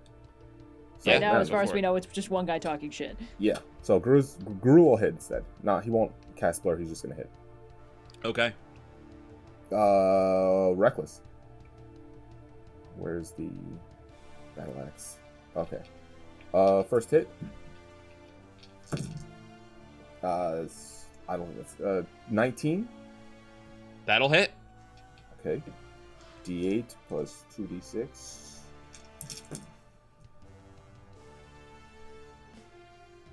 17 points of slashing. Okay. Second hit. 27. Oh my god. That'll hit. And that'll be 12 points of slashing damage. Okay, not too bad. Coming in immediately, bonus action, the Great Axe comes out and you swing, clawing through, and that makes it Kireek's turn. I'm gonna fucking try and abominate again. Okay. He rolls with a +7 to this. Yeah. 1d20 plus 7. Oops, Here no. we go. Oh. D1. Oh, Is there anything? I thought that was you. Sorry. No. I'm manifesting. Gonna say? Okay. That's only an 11. I do need you to go ahead and make your wisdom saving throw because we have entered combat now, Kireek. Yes. And Abominate, I believe, is a 4th order. It is. Which means Actually, a DC you know what? 14. I will willingly save. I will willingly fail this so I can get the pressure points to help me with that saving throw. What the fuck? So Okay. it is. He is going to use his second legendary resistance so that he is not A Mothman? turned into a Mothman. Yeah. And you I feel should've- okay. a creeping pressure in your mind, Kireek. On your next turn, you have to inflict as much damage as possible. Whatever ability that is, you have to inflict as much damage as possible. Okay. I think I have something, but sure. Okay. Failed wisdom saving throw. Yes. That was the whiz save. You said that you were going to willingly fail. Oh, you. No, you're willingly failing the I'm willingly failing manifestation roll. the manifestation. Oh, the manifestation. That's my mistake. I thought you were talking about the wisdom save. Go ahead, make your Oh, wisdom save. no. Sorry. It was to hopefully succeed on the. Sorry to have you. Oh, gotcha. It's okay. Spoil a thing. 17. It's okay. Then. So 17, you succeed. I do succeed. Not to worry. You're in control of yourself on your next turn. Cool. All right. I mean, I might just deal as much damage as possible anyway. 2 werewolves. It's possible that sometimes you may be well aligned with what you have to do, and that doesn't bother you. All right, Raga's turn. Raga's gonna let out a bellow and say, "It got us, boys! Bring it in!" And he is going to make 2 War Mace attacks against Garou. Just attacked him.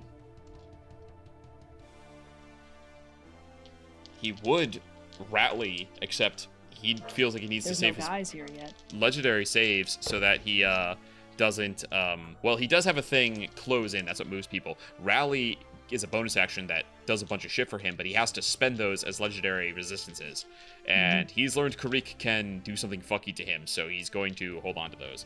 All right. Okay, I did roll fire on these 2 attacks against you, Garou.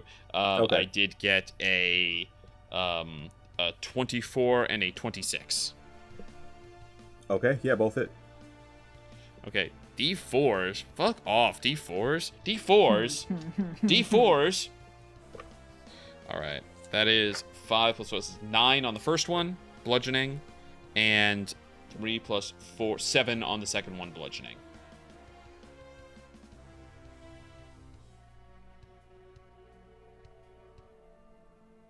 All right. And that's it. On initiative count 0, the allies are going to appear, but that gives Triss a turn to do what she wants to do. But what I really want to do is do a thing with the dinosaur. But I can do that next turn. That's fine. You don't even know there's a dinosaur. You've never I don't seen even know it. there's What a dinosaur dinosaur? yet. I just like, Yeah. boys, dinosaur. huh? Their boys are There was coming? never a Okay. dinosaur. It's a terror lizard. Yeah, of Terror course. lizard, yeah. Yeah, sure. Okay, great. Well, I guess we're doing this. I mean, this guy did just say, boys, we're made! So it's like, alright, cool. Motherfucker. Where is, Oh, I see. Garou was blending perfectly into the background. I fully couldn't see him. He is, yeah. Okay, great. I think I'm gonna heave a deep sigh. Just be like, alright, let me just Okay, there we go. As a bonus action, I will activate my innate sorcery bullshit to increase all of my saving throws by 1. And then I am going to cast lightning bolt directly in front of me. Okay. So Raga needs to make a DC 19 Dex save. That's a 5. Well, he's going to take, let's do 4th level, 9d6 lightning damage. Oh, I'll transmute it to cold, so he takes an extra plus 5, and he'll get slapped with a tentacle, although he could always use his legendary resist to not get frightened of me if he fails. That could be fun. Yeah. 31, 32, 30. Oh, Jesus, 3 of these are 1s. Nah, fuck this guy. I will also spend a sorcery point to re-roll all 3 of these 1s. Okay. Yeah, 35 cold damage plus 5 because of the cold affinity, so 40 cold damage. Yes. Okay. I have a feeling this guy fucking sucks for some reason. And then he needs to make a DC 19 charisma save. Okay, then he will also take 3d6 psychic damage and become frightened of me. That is way better in this timeline. That is 13 psychic damage. Okay, damn. You guys have already put the work in on it. Terror Lizard. All right, end of round. These fuckers are all going to appear. Really? Let's get the blitzers in. All right, Garou, it is back to you at the top of your turn here. Raga's already taken a lot of damage, but you see that a Terror Lizard is stomping out of the trees now. What would you like to do? Garou will turn to him. Of course, you're not alone. It's not going to stop me from killing you first. Bonus action rage. And okay. 2 more hits. Form of the tail. Shape of a bucket of water. Yeah. 2 hits. Reckless. Come on. It's always reckless, baby. Not a crit. 29 to hit. Yeah, that'll hit. Okay, just a D8 and a shit ton of damage. That's max damage. 16. 16 damage. Okay. 16. And con save. Oh, is this for prone? Yep. He rolled really well. 22. Okay. Yeah. This is why I don't even ask. One of the few things he's really good at. Yeah, I know. Exactly. Con save against bad guys is really tough. Yeah. Yeah. I rolled 18 again. Okay. Total of 27. It's less this time, 14 slashing damage. Under half already just on that turn. You guys are totally attacking him. He did not expect to be ambushed like that. He expected to be doing the ambushing.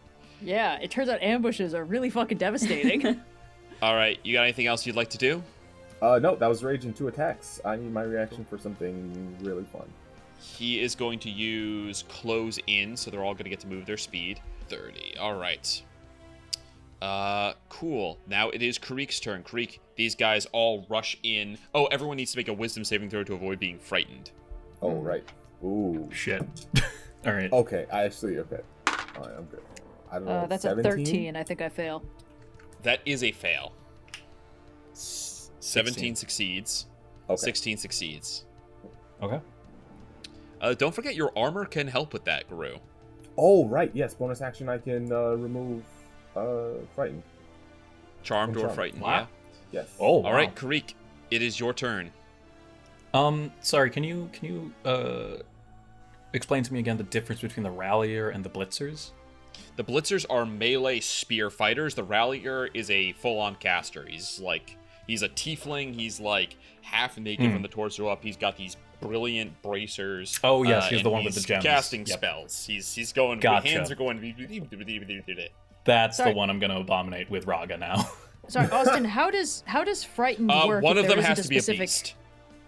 If there isn't a specific source of being frightened, because all the things in the condition are like you have disadvantage while the source of fear is within line of sight. You can't willingly move closer to the source of the fear. How does it work if it's just like this is you are frightened of Raga. You are frightened of Raga. Okay. All right. Wow. Cool. It's mutual. Yes, it is. Oh, that's right. Because we are creatures, not beasts. You are that's humanoids. Fair. Yes.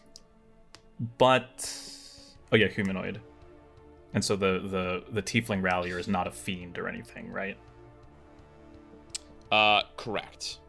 Okay. Then same MO as before, Raga and a moth or something, I don't know. Okay. Slash And please roll let them only have 3 legendary plus 7. resistances.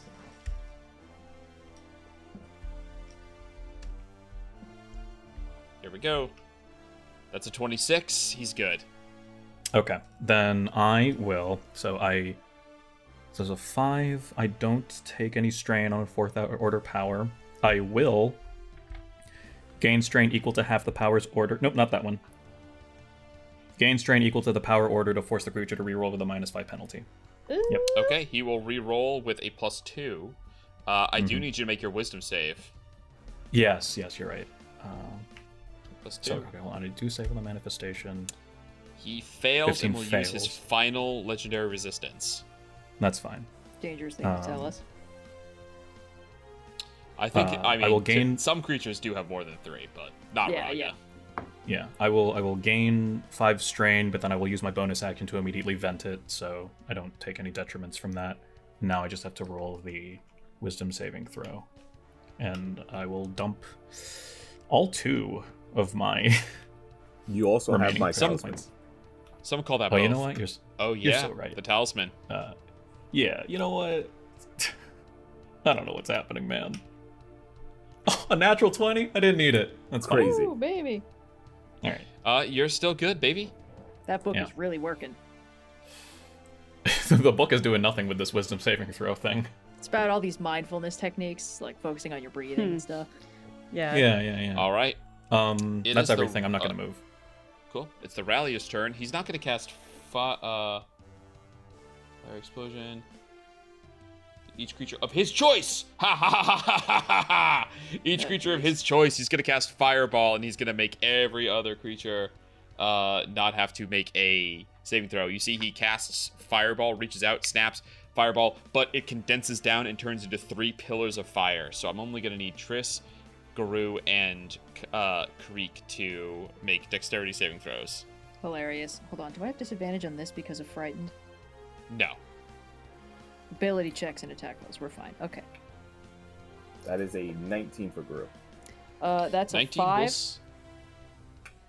5 will fail, believe it or not. Yeah, I know.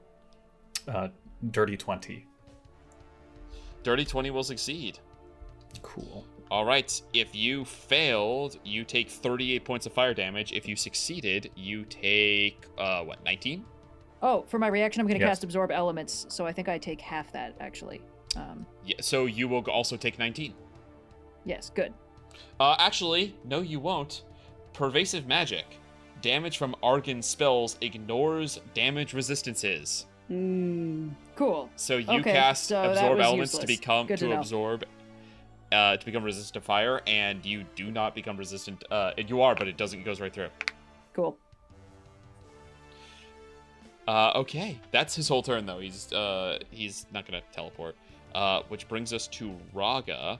He already used his thing this turn. He is going to just keep laying into. I mean, he doesn't really like Kireek, but he's also I haven't done anything. single-minded. He's kind of single-minded. Prove what I've done. He's also, He's just because gonna I'm let- within line he's of go- sight, he's making all his attack rolls at disadvantage Oh, at because he's frightened of me. disadvantage. You're right. Yeah. Okay, fair enough. Let me make sure he doesn't have anything here. Oh, or straight. can I use attack his- recklessly. Oh, Ah, yes, yeah. thank you. Good catch. Thank you, Wally. Yeah, that's all right. 2 War Mace attacks. Ooh, hell yeah. That's a 21 and a 24. Yeah, I will use my reaction to swipe my tail here. Mm-hmm. And add a D8 to my AC. Okay, you're gonna try I to think- beat the 21. Yeah. And that's Only need a plus 3. Up to 22. Okay, just makes it. So this will be 1 attack that goes through. It is max damage, which is nice. It's 12 points of bludgeoning damage. Half to 6. Yeah, that's true. All right. That is going to be the end of his bonus action, reaction. No. Yeah, he's good. He's going to go ahead, take your turn, Tris. Nobody's attacked the dinosaur yet. Nobody's attacked the dinosaur. Great. I'm gonna turn and cast Charm Monster, heightened. So that is a DC 19 Wisdom save at disadvantage. Does he get advantage because you're fighting him? I'm not fighting him. None of us are fighting him. You're in combat fighting him. Okay, does he get advantage because you guys are in combat? He will get advantage if you or your allies are fighting it. So technically he's rolling this straight. And this is a wisdom save? DC 19 wisdom save, yes. Cool. He rolls a +0 to this. Mm-hmm. Okay. So there's a 10% chance he's going to succeed. Yeesh. Yeah, wisdom +0, no proficiency. Oh, it was close. That was so close. Oh my god. When a creature Raga can see fails an ability check or misses an attack roll, does not say saving throw. Okay. Yeah, you watch a keep it in mind Garou can end this as a bonus action if he wants to. Okay, you watch as a rime forms over the face of this creature. Yeah. And the eyes dilate. What does Charm Monster do? Tell me. The target has the charmed condition until the spell ends, or until you or your allies damage it. Nobody hit the dinosaur. The charmed creature is friendly to you. When the spell ends, the target knows it was charmed by you. Okay. Duration 1 hour. Not concentration. It's just a thing that's happening to it. No, it's gotta be concentration. What? It's not. It doesn't seem to be. That's insane. Hold on. Charm Monster, Draconic Spells, a Chardalon Stride is concentration, Arcane Eye is concentration, Alter Self is concentration. Charmed Monster is not concentration. The dinosaur is mine now, Austin. Nani? Okay. Cool. He is going to protect Mama, and what should he do? I mean, well, he's got to try to kill Raga, right? Well, maybe he should take care of all these nasty little guys with sharp things that were clinging to him, and I'm sure the way that they tamed this thing wasn't particularly friendly to it. No, that's correct. I doubt they were doing positive. I think that he should indulge in what his instincts are telling him to do to these little guys that have been using him as their own personal, like, four-wheeler. Also, for my bonus action, I will pop my wings, and then for my movement, I will fly 30 feet straight up and accept whatever attacks of opportunity that takes. I don't want to be flanked, like turbo flanked by these guys. Sure, yeah. 3 attacks of opportunity incoming from spears. That is going to be they roll well with this, +7. So, does an 18 hit you? I haven't used my reaction this round, because it reset on my turn, so I'm going to cast Shield, and an 18 will not hit me. Cool. Does a natural 20 hit you? Yes. Okay. You will take... I rolled a 1 on the dice, though. Going to be barely more than a regular roll. So that's 8 plus 6. So 14 points of piercing damage from that. Ouch. Don't worry about concentration. No. And then, yeah. Then it is going to be the Terror Lizard's turn. And he is going to, start eating motherfuckers. Okay. Cool. All good. This is what I wanted to do last time, but things got so dire so fast that I just kind of had to start busting out fireballs. But all right, first attack against Blitzer 1. He didn't roll very good. How high is this guy's fucking AC? It can't be that good. Oh, they have chainmail and shields. They're actually really fucking hard to hit. He rolls a 7 plus 9 is 16. He will miss on the first one. Second attack, that's gonna hit. He will deal 11 plus... Damn, okay. That's a lot of damage to this guy. And then he will tail this... Oh, that guy's prone now because he got hit. He will tail whip at advantage.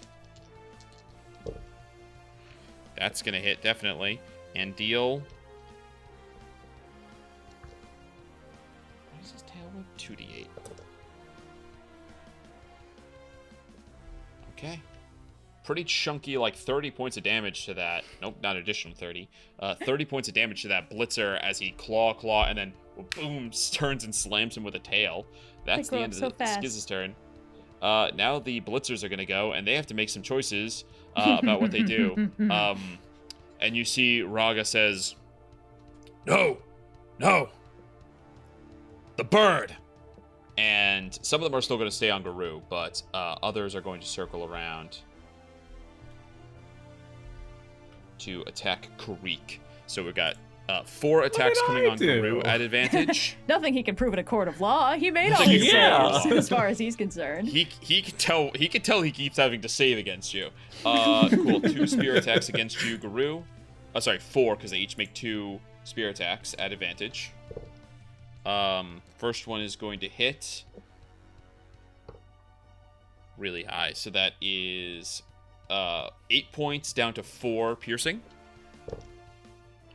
Second one's going to hit, also super high. That is 12 down to 6 piercing. Natural 19. That is 8 down to 4 piercing. And that is, last one is still just gonna hit with a 19 total. That is 12 down to 6 piercing. Okay. Still healthy. I mean, not really, but... Cool. Now we've got 2, 4, 6, 8 attacks coming on Kireek. Jesus. Oh, wait. What's your AC, Kireek? Are you still in shadow form? Technically No. speaking? Okay. No, I think from the way that I described it, and also to not have to concentrate on a shit ton of spells, I dropped it. Fair enough. Okay. 13. What's your AC? 14? 13. 13? Okay. That's 2 hits. By your end. First one hits twice. Okay. Second one hits twice. Yeah. Third one rolls a natural 1, so that's 5 hits out of 6. Okay. And then a natural 3, so that is 6 out of 8 hits. Okay. Yeah. Here we go. That's fine. 6 points of piercing damage. Sorry, you cut out a little bit. What'd you say? That was 6? 6 points, and then 9. Those are the first 2. Nice. Mm-hmm.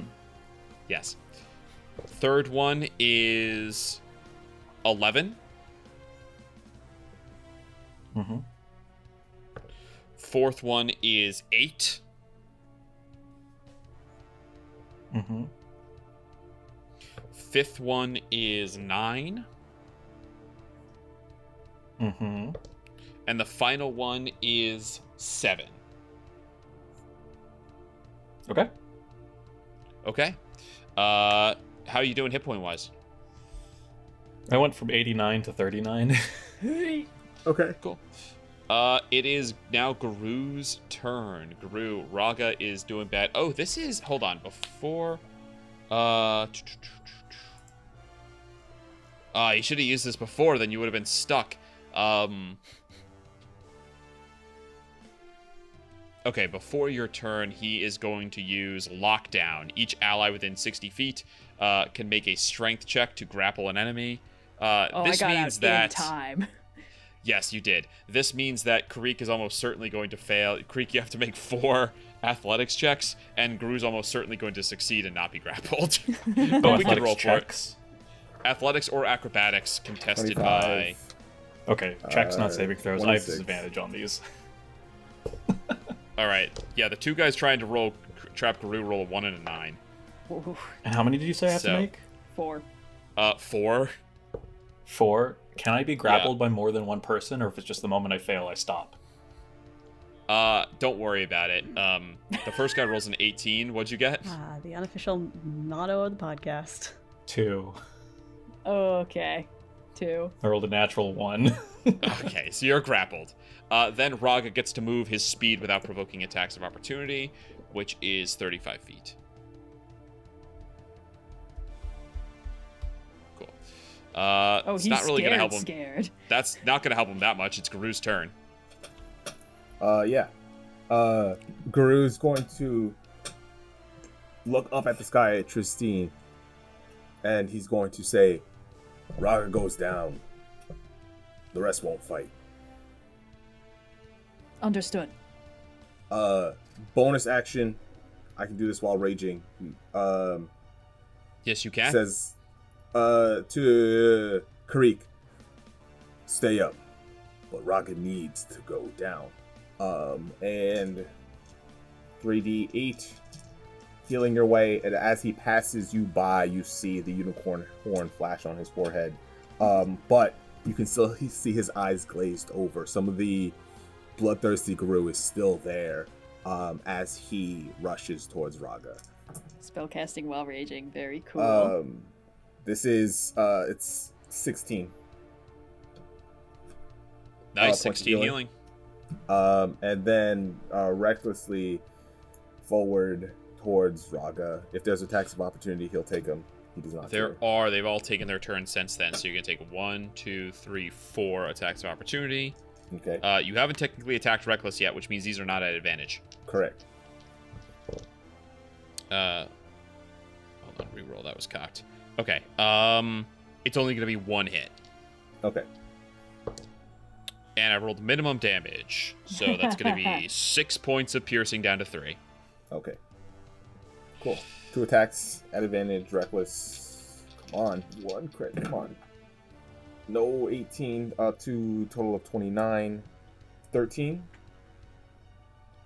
No, that's not right. 13. What? To hit? No. It's D8. There was like a 28 to hit. This is the damage. Oh yeah, it was a 28 to hit. Sorry. Yes. Yes. Sorry. And the damage? Wrong. 11. 8 plus 3. Yes. Okay. Yeah. 11 damage. Come on. There's the crit. Yay! Jesus. Okay, so this is... The important thing here is that this is 8 plus 8, 16, 17 points of slashing. But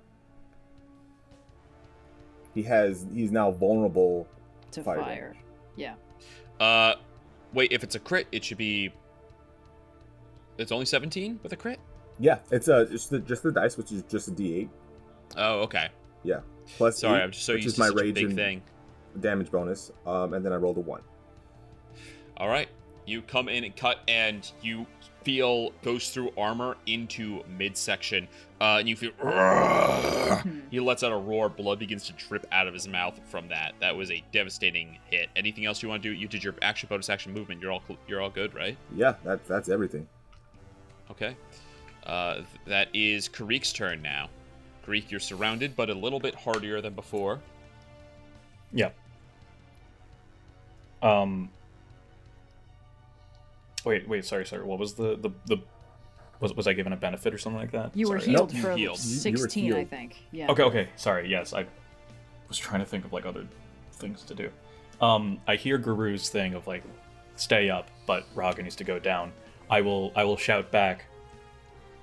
Must he go down? Or can he ally with us? Garou, no. Okay. Then I will abominate the Rallier and a Moth. Yay! That's good. I didn't want to have to pick between the Oh, two. that guy does not have any... legendary resistances, I don't think. Nope. And it's magic resistance, not supernatural resistance. Nice. This is Khan. He rolls with a +4. Carry on, my wayward son. That's an 11.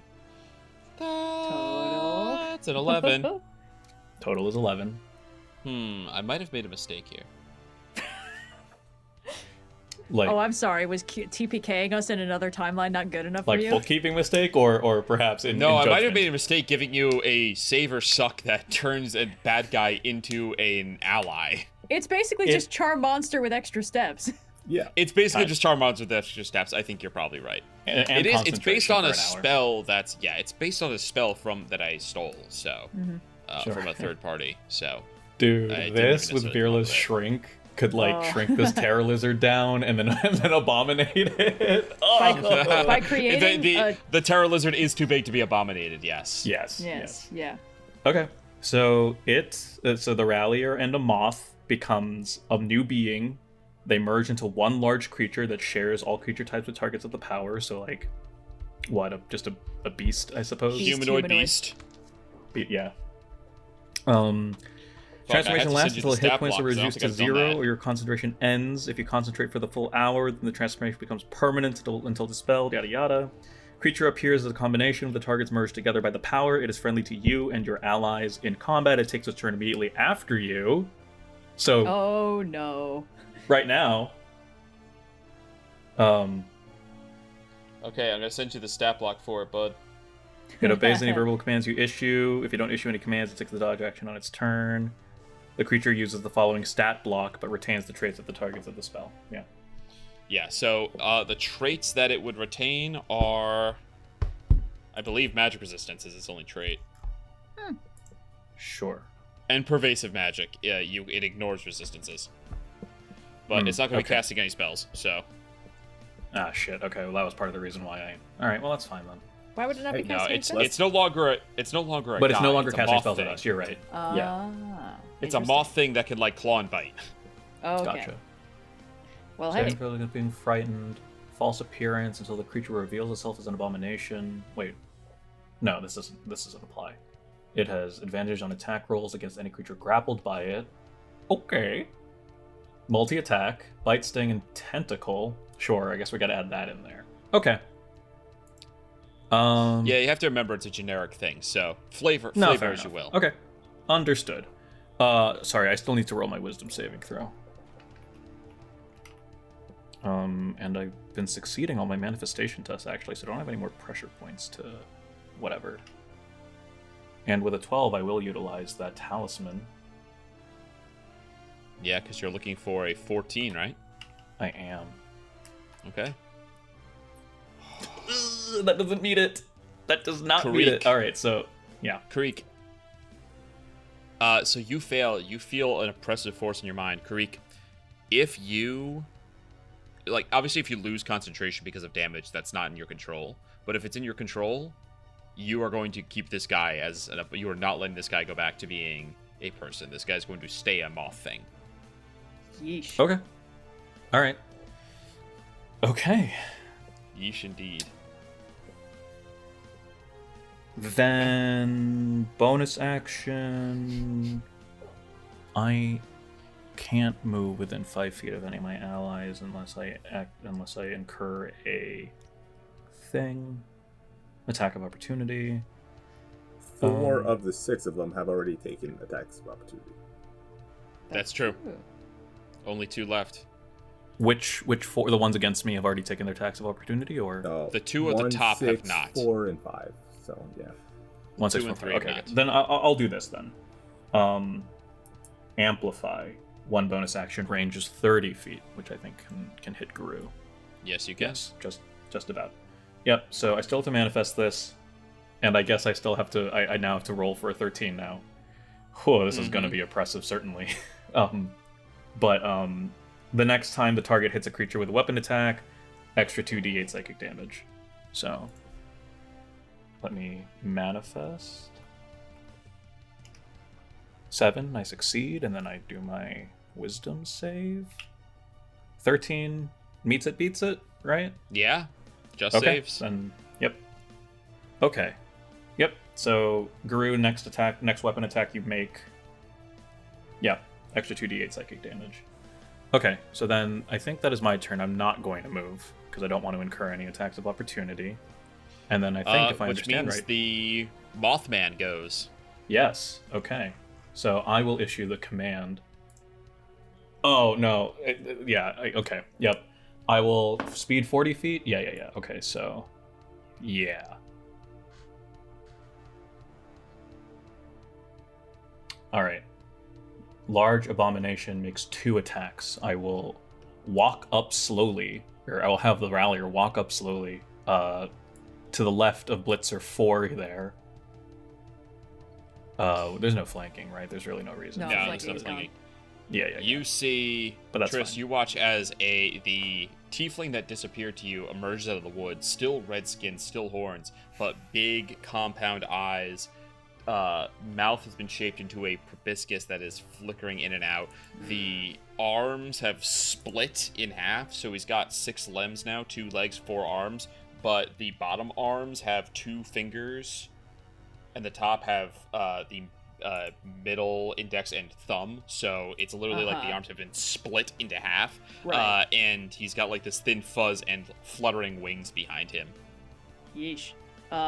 What about those extremely significant looking magic items he was wearing on his arms that are now split? into They're 2 still on arms there. each? Okay, cool. Upper They're arm on or bottom they're arm? on the upper arms. They're on the Okay, upper cool. arms. Just checking. All right, he's gonna go. There we go, and he'll do something. First attack roll on who's hardier looking, Blitzer 3 or Blitzer 4? None of them have been hit. Okay, Blitzer 4 then, the one closer to Trystine, because she should probably focus on. She's up in the air, but I'm 30 it's feet all, up. It's fine. Oh, well, okay, then that's whatever. Yeah, Blitzer 4 anyway. It's all academic. Yeah. And then I will have it do a tentacle attack, melee weapon hit, +6 to hit. Oh, reach 10 feet? No, but the others are 5 feet, so okay, never mind. Yeah, it'll be within 5 feet, so +6 to hit. No whammies. 21. Yeah, that'll hit. Yep. So 7 bludgeoning damage, and the large abomination can attempt to grapple the target as part of the big same now. attack. Yeah. He's big Hefty now. boy. I forgot he's Big Mothman. Right. The Big Mothman. So Big as part of the Mothman. same attack, he will use the tentacle to grapple, or the antenna, Yeah. or whatever, Probably it's like Proboscis, a horrifying tongue. Proboscis. for his, and his wraps proboscis. around, yeah. Is it Proboscis, proboscis yeah, or proboscis? I've heard. I always mix it I've heard up. it both ways. So. Oh sure. Yeah. I always go proboscis because it sounds funnier. Proboscis yeah. monkey is for sure. The elongated feeding tube, yeah, proboscis. My mistake. All right, it will use its athletics, which Good, it has good psych reference, by the way. a +6 for. Dirty 20. That guy will fail with a natural 9. So he's Okay. grappled. And then for its second attack, because multi-attack, the large abomination makes 2 attacks, it will sting. +6 to hit. When creature 7 piercing damage, and the target must make a DC 12 con saving throw, taking 10 poison damage on a failed save, or half as much on a successful one. If the poison damage reduces the target to 0 hit points, the target is stable but poisoned for 1 hour even after regaining hit points, and is paralyzed while poisoned in this way. But Damn, because it has Grappler, the large abomination has advantage on attack rolls against any creature grappled by it. So I Okay. roll this with advantage. I see the line. That's a natural 18, so Yeah, 24. that's going to hit. Yeah. Okay. Okay. And the con So- save coming in. Yes. That is So a that's 16, 7. so that'll save. Fair enough. 7 inherently piercing damage, and then because of the success, 5 poison damage. Okay, not too bad still. Mm-hmm. All right. And I need to. Does that end I need to- that ends his turn. You see that the blitzer, this orc that he gets grabbed, starts to scream, looking up at this horrible abomination. And that is going to be Raga's turn. Raga is going to just try to hit you at advantage with the war mace. Okay, at advantage, that is a crit against you, Garou. Okay. In reaction to that crit, I need a dex save. Okay. Oh no, I can't. Ooh. Oh. No, What? never mind. How come? I can't do it. Oh no, just roll it. Yeah, because I'm raging. Yeah, you can't cast a spell. Yeah. And I was gonna I think I hellish already rebuke. I used my reaction in my turn, so I can't silvery barbs. That's so. fine. Yep, correct. Yeah, sorry. Okay. It's 2d4 plus his attack bonus. So Okay. that is 3 plus 8 is 11 plus 4 is 15. It's nothing crazy. Okay. 15 half to 8, 7. Yes. 7. And you are sorry, I forgot this last time, I think. You are dazed until the end of your next turn. Okay. So you can only take an action or bonus action. Okay.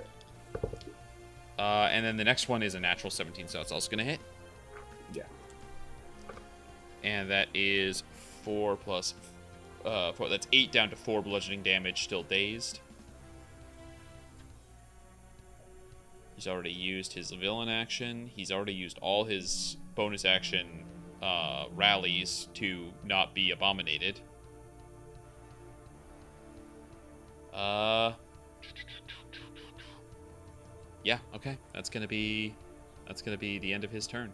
Mm-hmm. Not really big show considering how strongly he came out to begin with. That was quite a crit, but yeah, with a D4 weapon.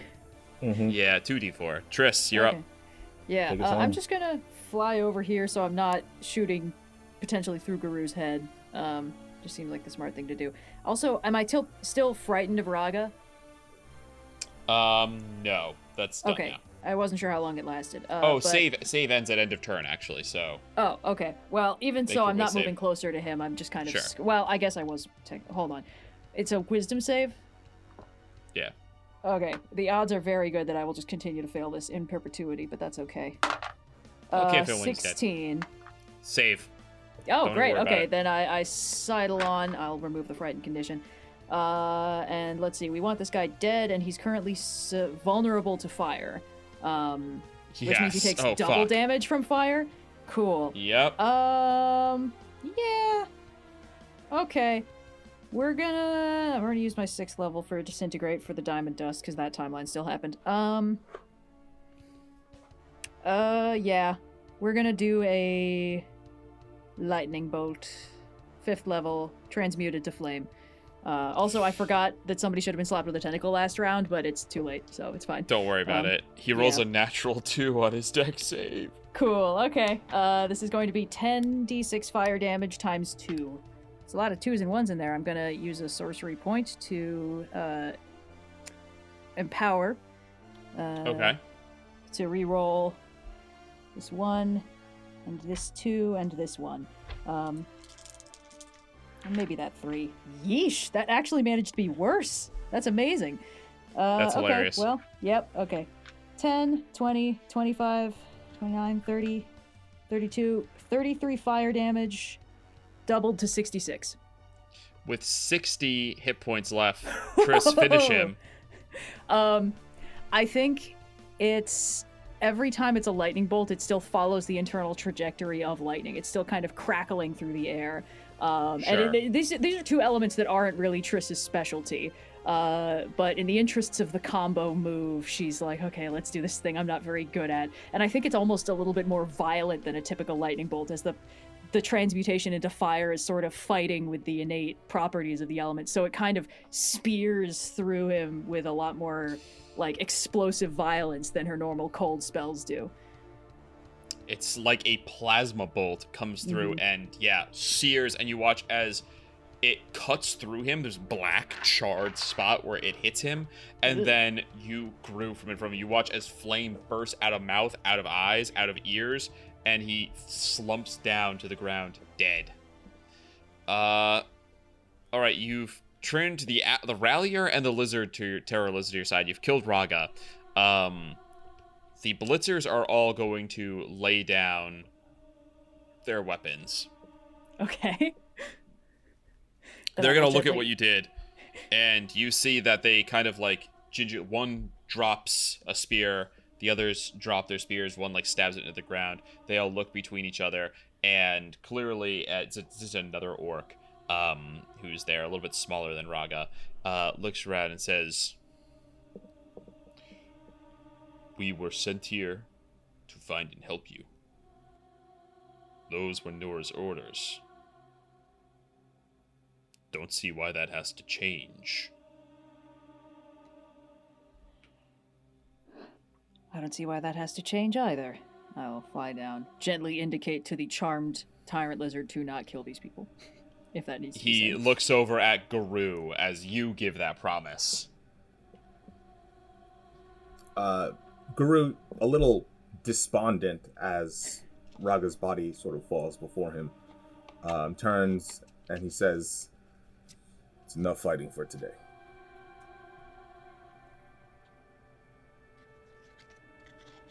You did say kill him.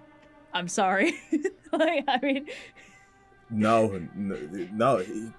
Garou's like, you did what I've wanted to do for a very long time. Oh. 2 lieutenants down. Kireek. He'll address the rest of the. He'll address everyone. If you'd like, we make camp together. I believe, with Kireek here, we're waiting for the presence of one more.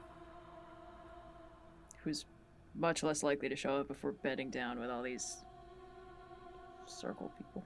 It's fine. It's whatever. Can we, in the interest of... So the thing is, Kireek is under some kind of compulsion to not drop the Abominate on the guy. Oh, we don't know that. We don't know that, but it doesn't sit right with Triss to leave this guy turn into a Mothman guy. Oh, Triss, you see that, there's like the Mothman is just waiting for orders, and Kireek there is whatever Kireek is doing, Noir. Kireek's not really paying any attention to it. Like, he's continuing to concentrate on it, definitely, but it's just another minion. Just above table, sorry. How did it's you either damage it or you damage you to break concentration? If I break concentration or it's reduced to 0 hit points, I think it then reverts back. Yes, correct. Either or. Okay. Well, I think instead of that, I'm because I don't know that, I'm going to fly down. Kireek, if we're making peace, I suggest you release the spellcaster. I gotta think about this. You're asking me to go against Kireek's character type inherently, so I gotta think about this answer. Well, I'm asking you to well, you're asking to go against your... No. Austin is asking me. Save. Austin is asking me to act against how Kireek usually would act. You've from Kireek's point of view right now, you've defeated an enemy by turning them into an ally. This guy was gonna kill you. He's not dead. He's part moth. How is that? Like what a better fate that is. Didn't he deserve it? Yeah. No. I get it. If we are making peace, then his allyship is their allyship. I have taken... sorry, hold on. I am sure the leader of this party would be pleased to have a more powerful member in its ranks. Well, it seems to have lost most of its intellect and its spellcasting ability. I'd argue it's less powerful than it was when it was a man. It flutters over to you and looks at you with big buggy eyes. I turn to the orc that has, I guess, assumed... Is it an orc? That has, assumed command in Braga's absence. Yeah, 3 of them are orcs, 1's a human, 2 are hobgoblins. It seems that among this membership, there is dissent as to how its subfactions are to operate. Your leader says one thing. And I kind of make a high bar kind of gesture indicating Noir. But those immediately subservient to them have other motives. Is it not confusing to be conflicted by different orders? You see this orc shrugs and says, "We follow whoever's the boss. Right now, we think that's you." Sorry, can you repeat that? "We follow whoever's the boss. Right now, that seems like you." Regardless, in about an hour's time, I gift this new creation to your service. It will not question you.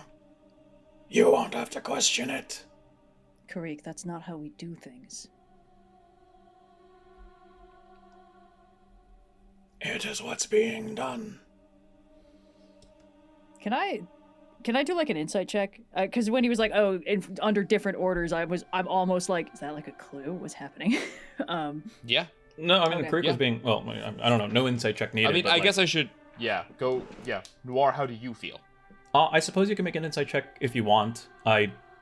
Yeah, like but you do recognize that I think Kireek is coming from like a true observation of like, Nurse said one, like literally they were like, Nurse told us to help you, but apparently Raga had different orders kind of thing. And so this isn't like, oh, Trystine is telling me one thing, but something is telling me to do something completely different. No. Okay, that at least was not Kireek's like all conscious right, disregard thing. The insight check. But I am still very concerned. I mean, it's concerning. I think that, you, Red, Triss is right to feel concerned. Mm-hmm. Garou, now stepping away from Raga's body, joins the two of you, and he turns to Kireek and says, "This is how we got into this mess in the first place. We have to give," and he turns to the hybrid creature, "these people a choice. This is no choice. You've violently melded two creatures to be used as tools for our cause, sure. For Nurse's cause, sure. But amongst all of that, I see no expression of free will. I think you're forgetting that we are in the Beastlands. A place of no borders, no hierarchies, no kings, protectors, sure, knights, heroes, abominations as well, but I'm only here because I want people the freedom to live here out of choice." And where was this? By the side of the pools. Kireek is saying, where was this argument when he was converting the clams? Clams not people. Clams is not a people. But are they? They are beasts? Need I remind you as well that it was your patron that gifted me this.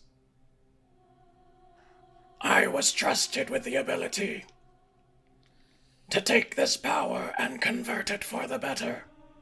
To convert these lands for the better. He trusts me with my decisions. And this is for the better? Your decision is to strip away the decision from another thinking, feeling being, just as much a person as you, or any of us. Where was this argument by the pools? A clam is not a person, and I will not argue semantics with you, Kireek. I am at my limit. I have tolerated too much already. Are we or are we not knights? Are we a team? I have trusted you since I came here. Against all my better judgment, apparently. I have chosen to trust every single one of you. And only Garou, of all people, has vindicated this choice of mine. I want to trust you. I want to believe that this is not misplaced. I want this to work. So badly. Because I can't do this all by myself. I have to trust. I recognize this. It is difficult for me. We all have to do things that are difficult for us. It seems all too easy for you to move the goalposts and redefine what is right when it is convenient for you. When did I say it was right? It is necessary. I disagree. It is here. As you say, I disagree. Katya, this is when you step out of the trees. God damn it. Finding them was relatively easy. You knew they were going to the Cecil pools, and the thin trail of smoke from their campfire that's been burning for hours was trivially easy for you to follow. And then 2 lightning then bolts. it was the sound of battle. Yeah, that's quickened definitely your pace going to and be led them. you directly to the spot. As you emerge into the clearing, you see a dinosaur that is kind of just milling around right now. A bunch of soldiers who have all put down blackened rings. You see the smoking, charred body of Raga. You see Kireek, Garou, and Trys all standing face to face, heated with each other, and a bizarre Mothman kind of flitting around. That is the scene you take in as the argument comes to a head between Kireek and Trys. I think maybe as Katya comes in, Kireek will counter Trys's "I disagree" with, "That is not new for this party." So just to above table clarify something, is Kireek like actively making checks against something right now, or this is solidly just Kireek is deciding to not drop? He failed his check. He failed his check. Kireek okay. is holding concentration for the next hour. Now he's still holding his concentration. Now I do want to step in with Noir. Okay. You hold this conviction, but would this be the first time that Kireek has done something he disagreed with? I mean, no. He was possessed by the mind flayers. He was possessed, and I think that you still strongly feel the position. That hasn't changed. You still strongly feel that this should stay. However, I do think it's possible. It's still mechanically, it's still possible for Kireek to let go of concentration, right? This is to say, like, you're not dominated. It's the difference between dominate and a charm, right? You think it's a really, really, really good idea to keep this guy as a moth guy, but you also recognize, like, if right now, obviously it's not happening, but if Garou held an instant kill to your head and said, let go, like, stop concentrating or die, I don't think Kireek would be like, well, I'll die, You sure about that? He could. Bad example, Kireek. Yes. God's bravest soldier in the self-sacrifice Olympics. God's most ready to die. But yeah, so Katya, that's what you hear as you emerge from the forest. The comment from Kireek about it's not new for this party to disagree. This is not how it works. Rules is written because I was not there when the spell was cast, and it's meant to be an immediate counter. But I have the psionic counter spell. With enough of a moment, is it possible to it interrupt? Would be counterspelling the abominate, which happened during combat. Yeah, this is not even remotely rules is written. This is very much an Austin. It would be an interesting beat, but I don't. If it's not possible, I did it's not possible. allow you the opportunity to dispel magic, to learn dispel magic from it. So I'm gonna give you a hefty check to see if you can basically in this instant. Dispel magic, like if you can instead just take what should have been days of studying and copying it into your spellbook and learn dispel psionic power, basically. Okay. What's the this is a 4th order power? Kireek? Abominate's 4th order? Abominate, yes. Okay. So normally this would be a 10 plus how does new dispel magic work actually? Let's check. Do you just make a check? I have regular dispel magic on my spell list. Choose one creature, object, or magical effect within range. Any ongoing spell of level 3 or lower on the target ends. For each ongoing spell of level 4 or higher on the target, make an ability check using your spellcasting ability, DC 10 plus that spell's level. It's exactly the old way. So it would normally be 14, because that would be the power plus 10. I'm going to add 10 to this. I'm going to make it DC 24. With your intelligence... you do have portents also, do you not? I do have 3 portents. I haven't used any today. And we learned during your solo session as a human, you have a heroic inspiration that I've been fucking forgetting about this whole campaign. Wow. That you've almost never used. So, go ahead. You need to hit a DC 24 in this moment to successfully dispel this. Sweet. And I add my spellcasting DC, or modifier, correct? Your intelligence. Yeah, your intelligence modifier. So, plus 5. Okay. Pretty good. So 18 on the die, plus 5 is 23. Plus 5. 23. And if I use my... And that's against my spell save DC? No, it's against the order of power. Oh, against the order of the spell. And if I use my heroic inspiration... Heroic inspiration, even on a 1. That's a 1. Yeah. Whoa, you watch as none of you even notice her come out until you see the magic go through the air, Katya, you do the equations in your head. Like, you solve the derivative in your head. A beautiful mind thing. In a single action.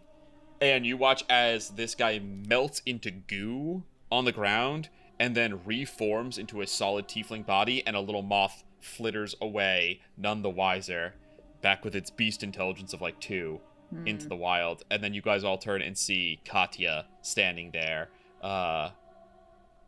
staff in hand. Does Katya look any different? I don't remember. She looks basically the same. She's got a very sharp expression on as she walks into this clearing and sees the strife that she walked into. I think there was a sense of like, I'm going to have to explain myself soon. There's this looming dread of that.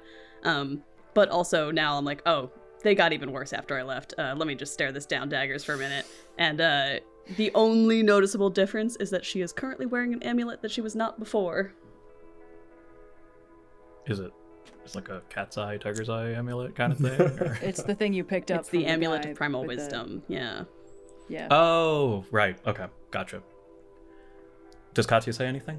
I think she'll wait for a beat to see if anyone speaks up, but she'll just kind of stare. Then Kireek will speak up. And here, with the arrival of our final party member, is the manifestation of the new dynamic of this group. We don't talk. We leave. We don't debate or consider we don't consider the thoughts of others. We force our will on them. Yes, Kireek, that does seem to be what you've been doing for the last some number of hours. Where were you? I know where they lie. I know where the library is. Yes, I almost walked into the ocean because you weren't here. Where were you? Against your wishes. I revived the beast we had slain, and was rewarded for it. Wonderful. I'm glad it worked out so well for you. It seems we all do our best when we go our separate ways. I'm glad this has gone so wonderfully, that everyone has had such a good time. I came back here ready to apologize for allowing my emotions to overtake me, and I have walked into what seems to be a festering cesspool of problems. I hear no apology. I should not have left without saying anything, and I apologize for the rashness of that behavior. I have been pushed to my limits, attempting to play nice with this group, and the revival was a nail in the coffin, and I apologize that I left so rashly, because as I have tried to be focused on this mission, I let my personal fears and vendettas get the better of me. But I had hoped that I would be the one with something to apologize for. What is going on? You have nothing to apologize for. I would like to punch Garou in the face. I mean, Garou, do you allow it? Yeah. Okay. Kind of go on tippy toes for that. She jumps. Garou smiles and he says... No, shut up. You don't get to talk. You are an invasive species in what I now know is my home. So shut up. You two, what is going on? I don't know what's going on. I had a trance. We had a very difficult time acquiring the ingredients needed to cleanse the Beastlands. It was made more difficult by your absence, but I understand why that happened, and I'm not angry.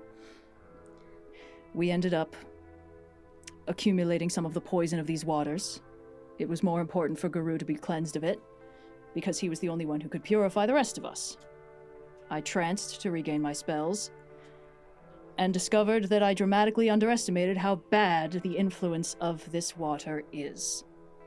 I thought that I was saved by the presence of my team, and I learned shortly thereafter that I was saved by pure blind luck. Kireek was gone, didn't warn any of us that he was absent.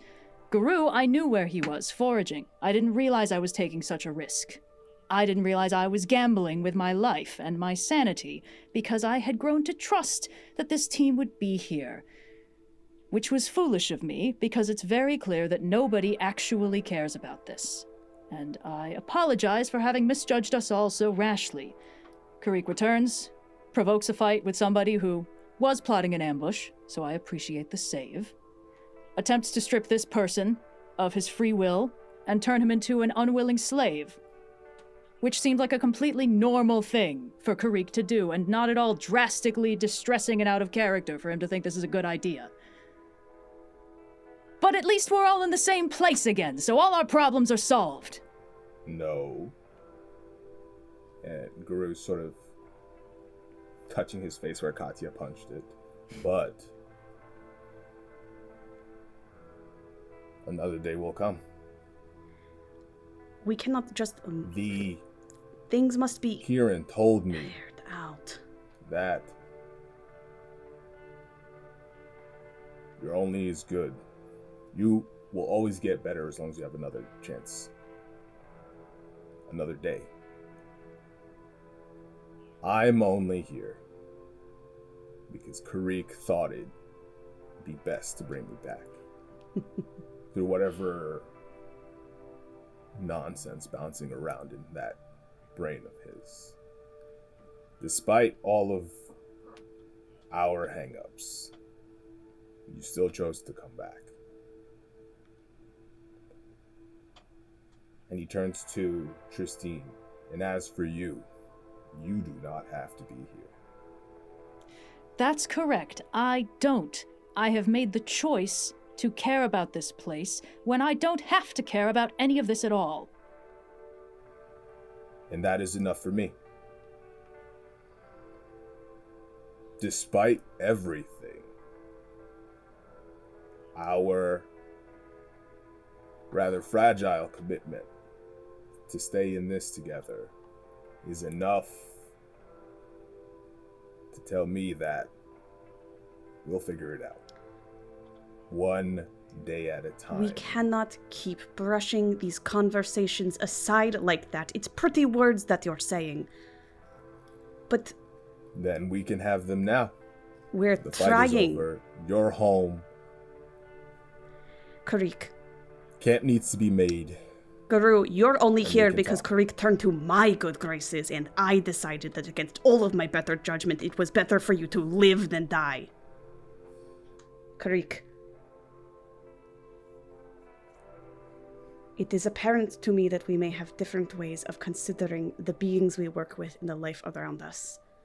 And perhaps it would be good to have a conversation about that when tensions are not quite so high. To talk about it before someone is dead, or before some creature has been made and unmade. What would you like us to... For tensions to not be high, one of us will have to be dead. That makes me very sad. Because you were my first friend. But I cannot change an immovable mind. And if you will not hear us, what are we to say? I do not hear you. You dare. Every word that is not Miss Voice is from what I hear of you. You dare. I hear it all. My reaction is a reaction. I have given out kindness. And this is what I have given, and this is what I have been given in turn. Do not blame me for choosing myself to ally myself with the values and the perspectives that you all have had so far. I want to believe that you've been choosing kindness, but I know from experience that that is not true. It was not kind to ask me to play nice with Garou. It was not kind to ask me if he should be revived. Those... What are we doing now, then? Because if we are not playing kind, if we are not being nice, if that is not a kindness, then perhaps it is pragmatism. But even that has fallen on deaf ears. I cannot explain to you in words why it is important to care for other creatures. And I cannot explain to you in words and logic what we are feeling. We've tried. I've tried. I want you to understand, and if the answer is that you will always suggest the pragmatic option, and we put it to a vote, and it gets voted down, or some shit like that, sure. But I want to believe we can learn to do better. Because for better or worse, we are still committed to a goal, and it seems for worse, we are all going to stick together to do it. There are choices being made here that are very disappointing to see. Kireek, you are not qualified to make the decisions for this group, and I understand that this probably won't matter to you. The last time I posed a decision to the group, I was vilified for it. I am vilified for it. I am not vilifying you. I am telling you, as your teammate, that if this is your decision-making process, you are not qualified to make decisions for anyone, let alone this group. I am sorry that you are the product of the terrible things that have been done to you, and I am sorry that on this current trajectory, that is all you will ever allow yourself to be. There's a lot you haven't said. I'm sure there's a lot you can't, but it's very clear now how you work and think. I turn to Garou. I spoke to you during my ritual. I imagine it fell on deaf ears. Not your fault. That is my position. I am not here. I am not here to put on a facade.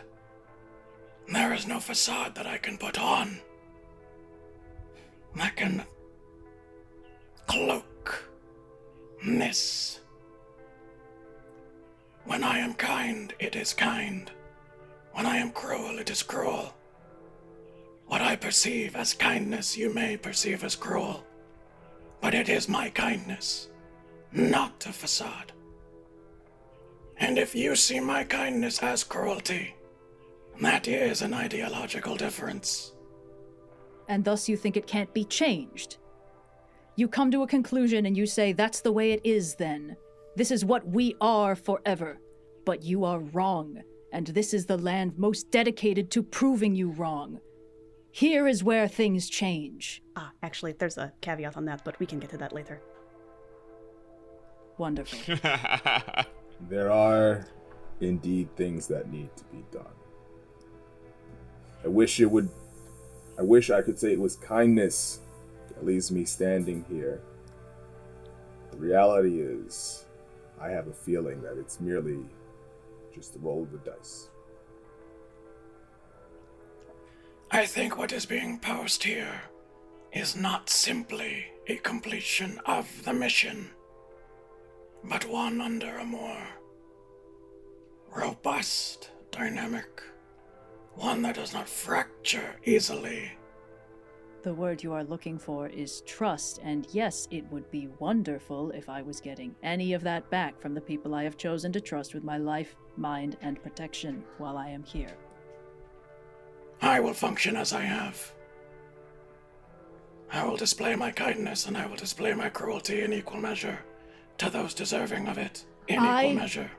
Kireek, I don't care if you are kind or if you are cruel.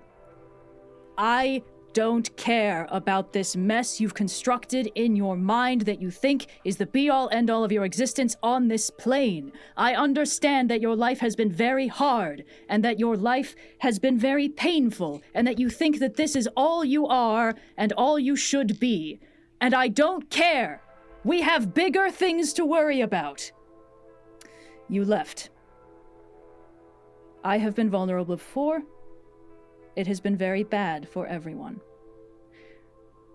I have known humility. To be this strong, I was once weak.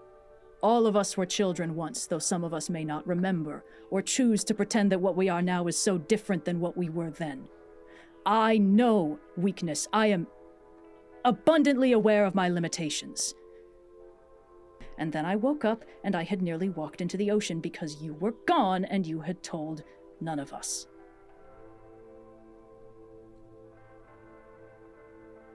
And then I would perhaps examine then, Fiori,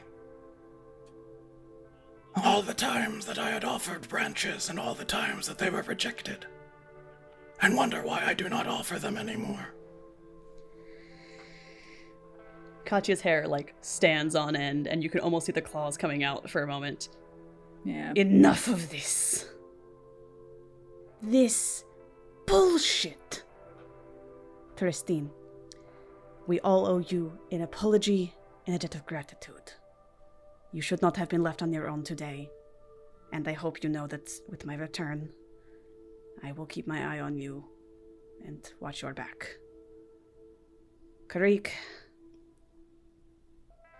it is not just an ideological difference, but it is directly in action. It matters not just what we do, but how we do it as a group. And while certainly your methods may get results at times, the critical issue is that you must tell us what you intend to do before you do it.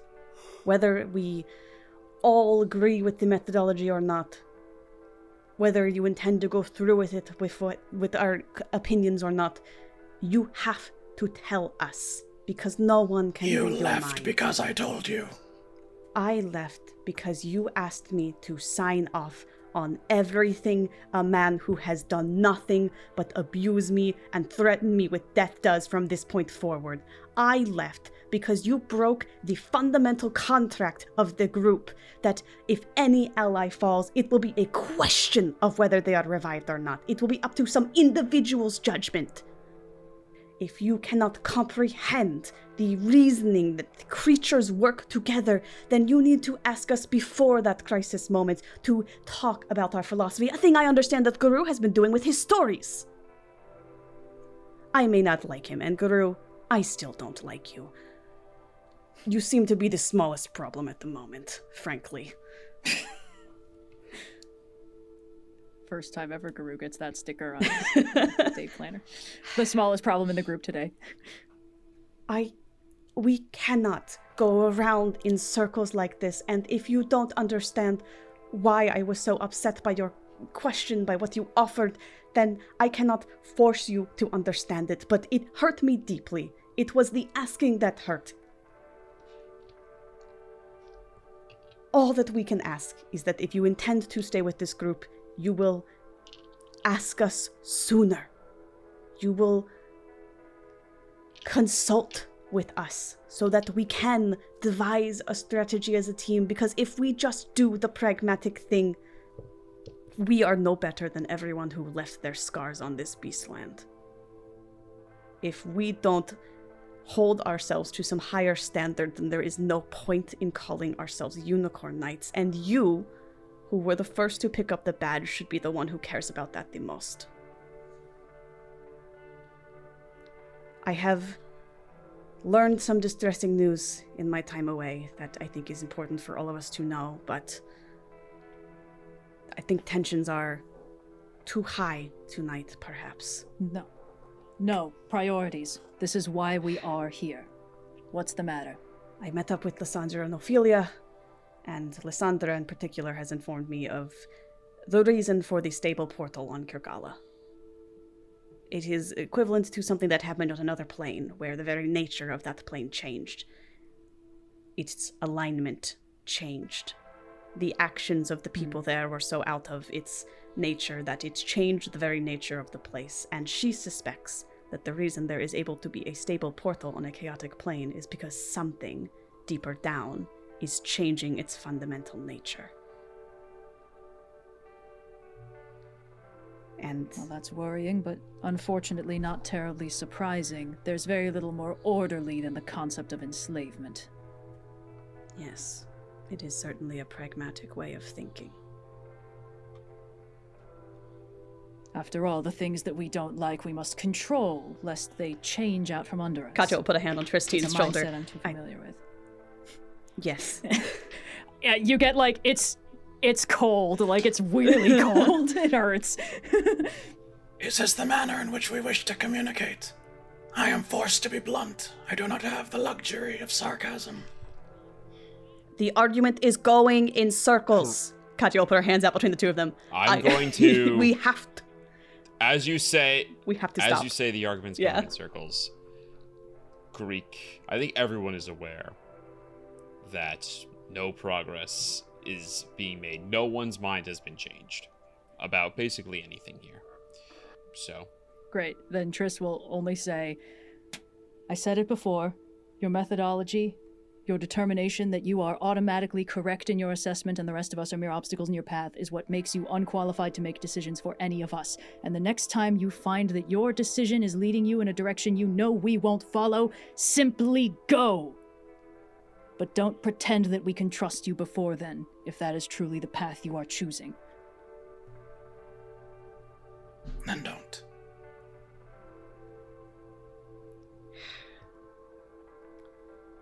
Would it be correct to say that you were successful in the mission of finding these bivalves that we need? Do we have a way to cleanse the waters of Brooks? Fewer than we would have had. Our mission to do so was successful. This is good at least. We have one down by the shore, purifying the cesspools. We have 3 ready to go. I have been sessile pools. Spreading word of our plans as I progressed, so... Hopefully it will be easier for us to traverse the domains of various beast lords. I think it would behoove us to make a plan of attack on distributing these. Although perhaps, and Katya will turn to, I don't know how many of these fucking blackened rings are hanging around still. Yeah, I assumed that they took their opportunity to fucking bail. There's 6, and you they see got out the popcorn. What are you talking about? One of them whispers something, and then hey, the other one they whisper to loud enough to hear, but like still quietly goes, "No, I don't think it's about us." The dinosaur is just hanging out. Could we use these bozos to transport the dinosaur is bivalves? just fully wandering off at this point. Yeah, I guess I don't really want to cause an ecological incident, but like I'm not about to. When the charm drops on the dinosaur, the charm drops on the dinosaur, and it goes back to... I'm in good with the lizard lord, but that guy's Upteo's problem, so maybe we just let them leave, no? Here is my proposal. We all need to cool down. We need more of these bivalves. I think it would behoove us to get them distributed as quickly as possible, and there are many bodies of wood that are across the layer that we are on. We could send 1 or 2 with these guys to get to some of the more close-by areas and utilize our ability to travel great distances with relative speed to get them to the rest. Once the waters are pure and the escape routes are cut out, our target is very clear.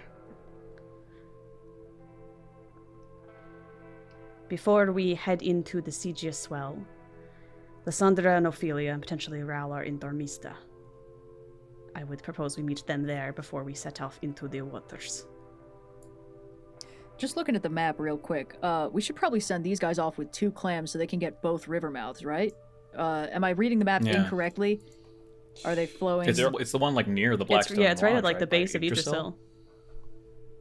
Because it looks like that's where the rivers branch. The mouth is where it comes from. You got to go all the way past the wallows. That's what I was afraid of. I think it would maybe make them sense. Katya, it's far away, but Katya, you know the prowl is going to be no problem for you now. Yeah, prowl will be fine. I think maybe sending them to Harbor because that's kind of a standalone, and I think it'll be a pretty straight shot for them. Harbor is definitely, it's just hyenas in between there and here. They can handle themselves against hyenas. Yeah, so maybe we have them take care of Harbor, and then we can kind of like start going down and loop around if needed. Maybe if they want to hit the river mouth and the wallows, I don't know how. Actually, that's probably pretty chaotic. It might be a little bit above their pay grade. Also, not for nothing, but I would really like to know if the new warlord likes me as much as the old warlord. Sure, we can go to the I'm joking. If it makes sense to send them to the wallows. Sending them to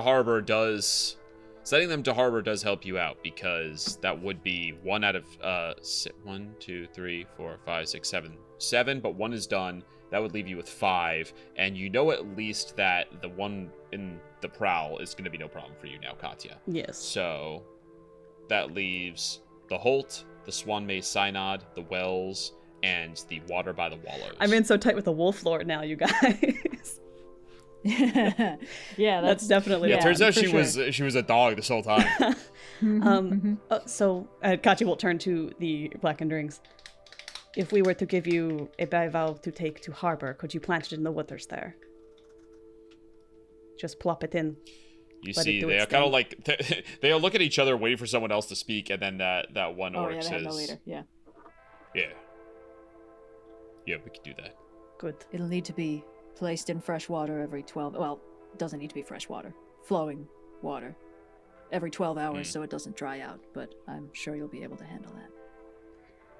Thinks says, follow the river some ways. We'll fashion something. Maybe a boat. Carry it. There's ways of moving water about. Very well. I'll trust your expertise. Oh, and if Nur ever pulls something like, he looks over at Raga's corpse, like that again, we have entered a very tenuous alliance. I would rather we not both waste our resources fighting. Katya will lean over to Tris. Did Nur send that guy? I kind of got the impression that these guys all sort of do their own thing. Well, he did just say, boys, get him. It's kind of hard to tell how much planning went into this. Got it. You see that the orc who's been talking to you walks up to you, Garou, and says, Raga was a fool, or he wouldn't be dead. Attacking you was a bad idea. It's not what we were sent here to do.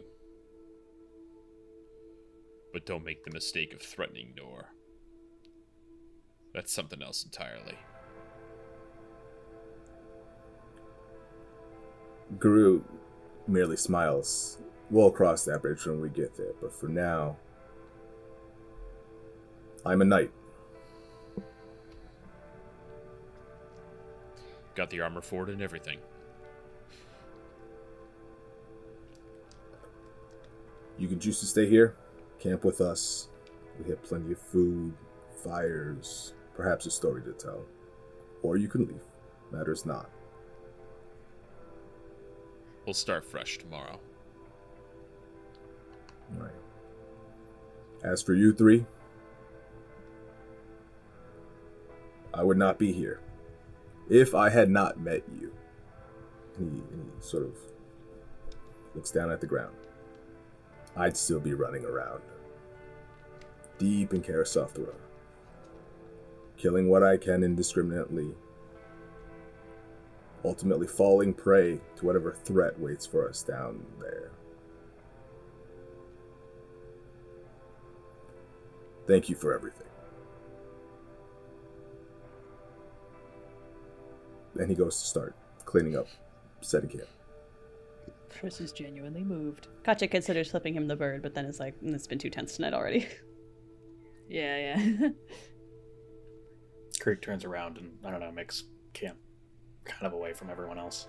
Tris is already tranced, so she's going to be up for the next 24 hours. Katya will make it a point to sit directly across from Tris but... and be like, start a little bit of conversation and just try and talk things down a bit, but also like intentionally spend time in Tris's space to be like, okay, that's what. Yeah. Thanks. All right, and I think with that, as you all go to your separate places, Garou begins to set up. The Black and Ring members go to make a adjacent but slightly separate camp. The Tiefling looks sidelong at Kireek. The dinosaur stomps off. And Kireek, as you kind of find your own space in the camp, all you hear in your head is...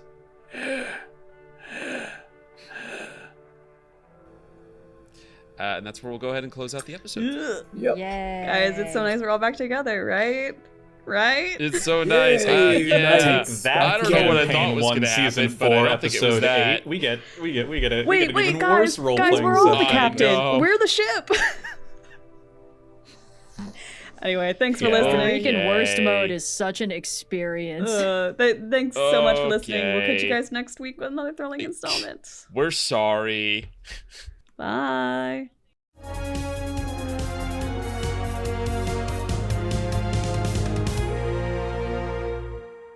Thanks for listening to this week's episode of Hunting Party, a Rolling with Difficulty campaign. We'll return to the Beastlands next week with another thrilling quarry, but if you miss us before then, be sure to check out Rolling with Difficulty on socials and our Discord server. If you enjoyed the show, please rate us and leave a comment or review on your preferred podcast platform, like and subscribe on YouTube, and if you really enjoy the show, consider becoming a patron for even more exclusive benefits like monthly bonus art, fictions, and more created by our cast. I've been doing a series of the Deck of Silly Things cards, illustrated and with little descriptions about what they are and what they mean. So if you're interested in that, definitely go check that out over on the Patreon. Got all that, knights? Good. The trail is still warm. Time to resume the hunt.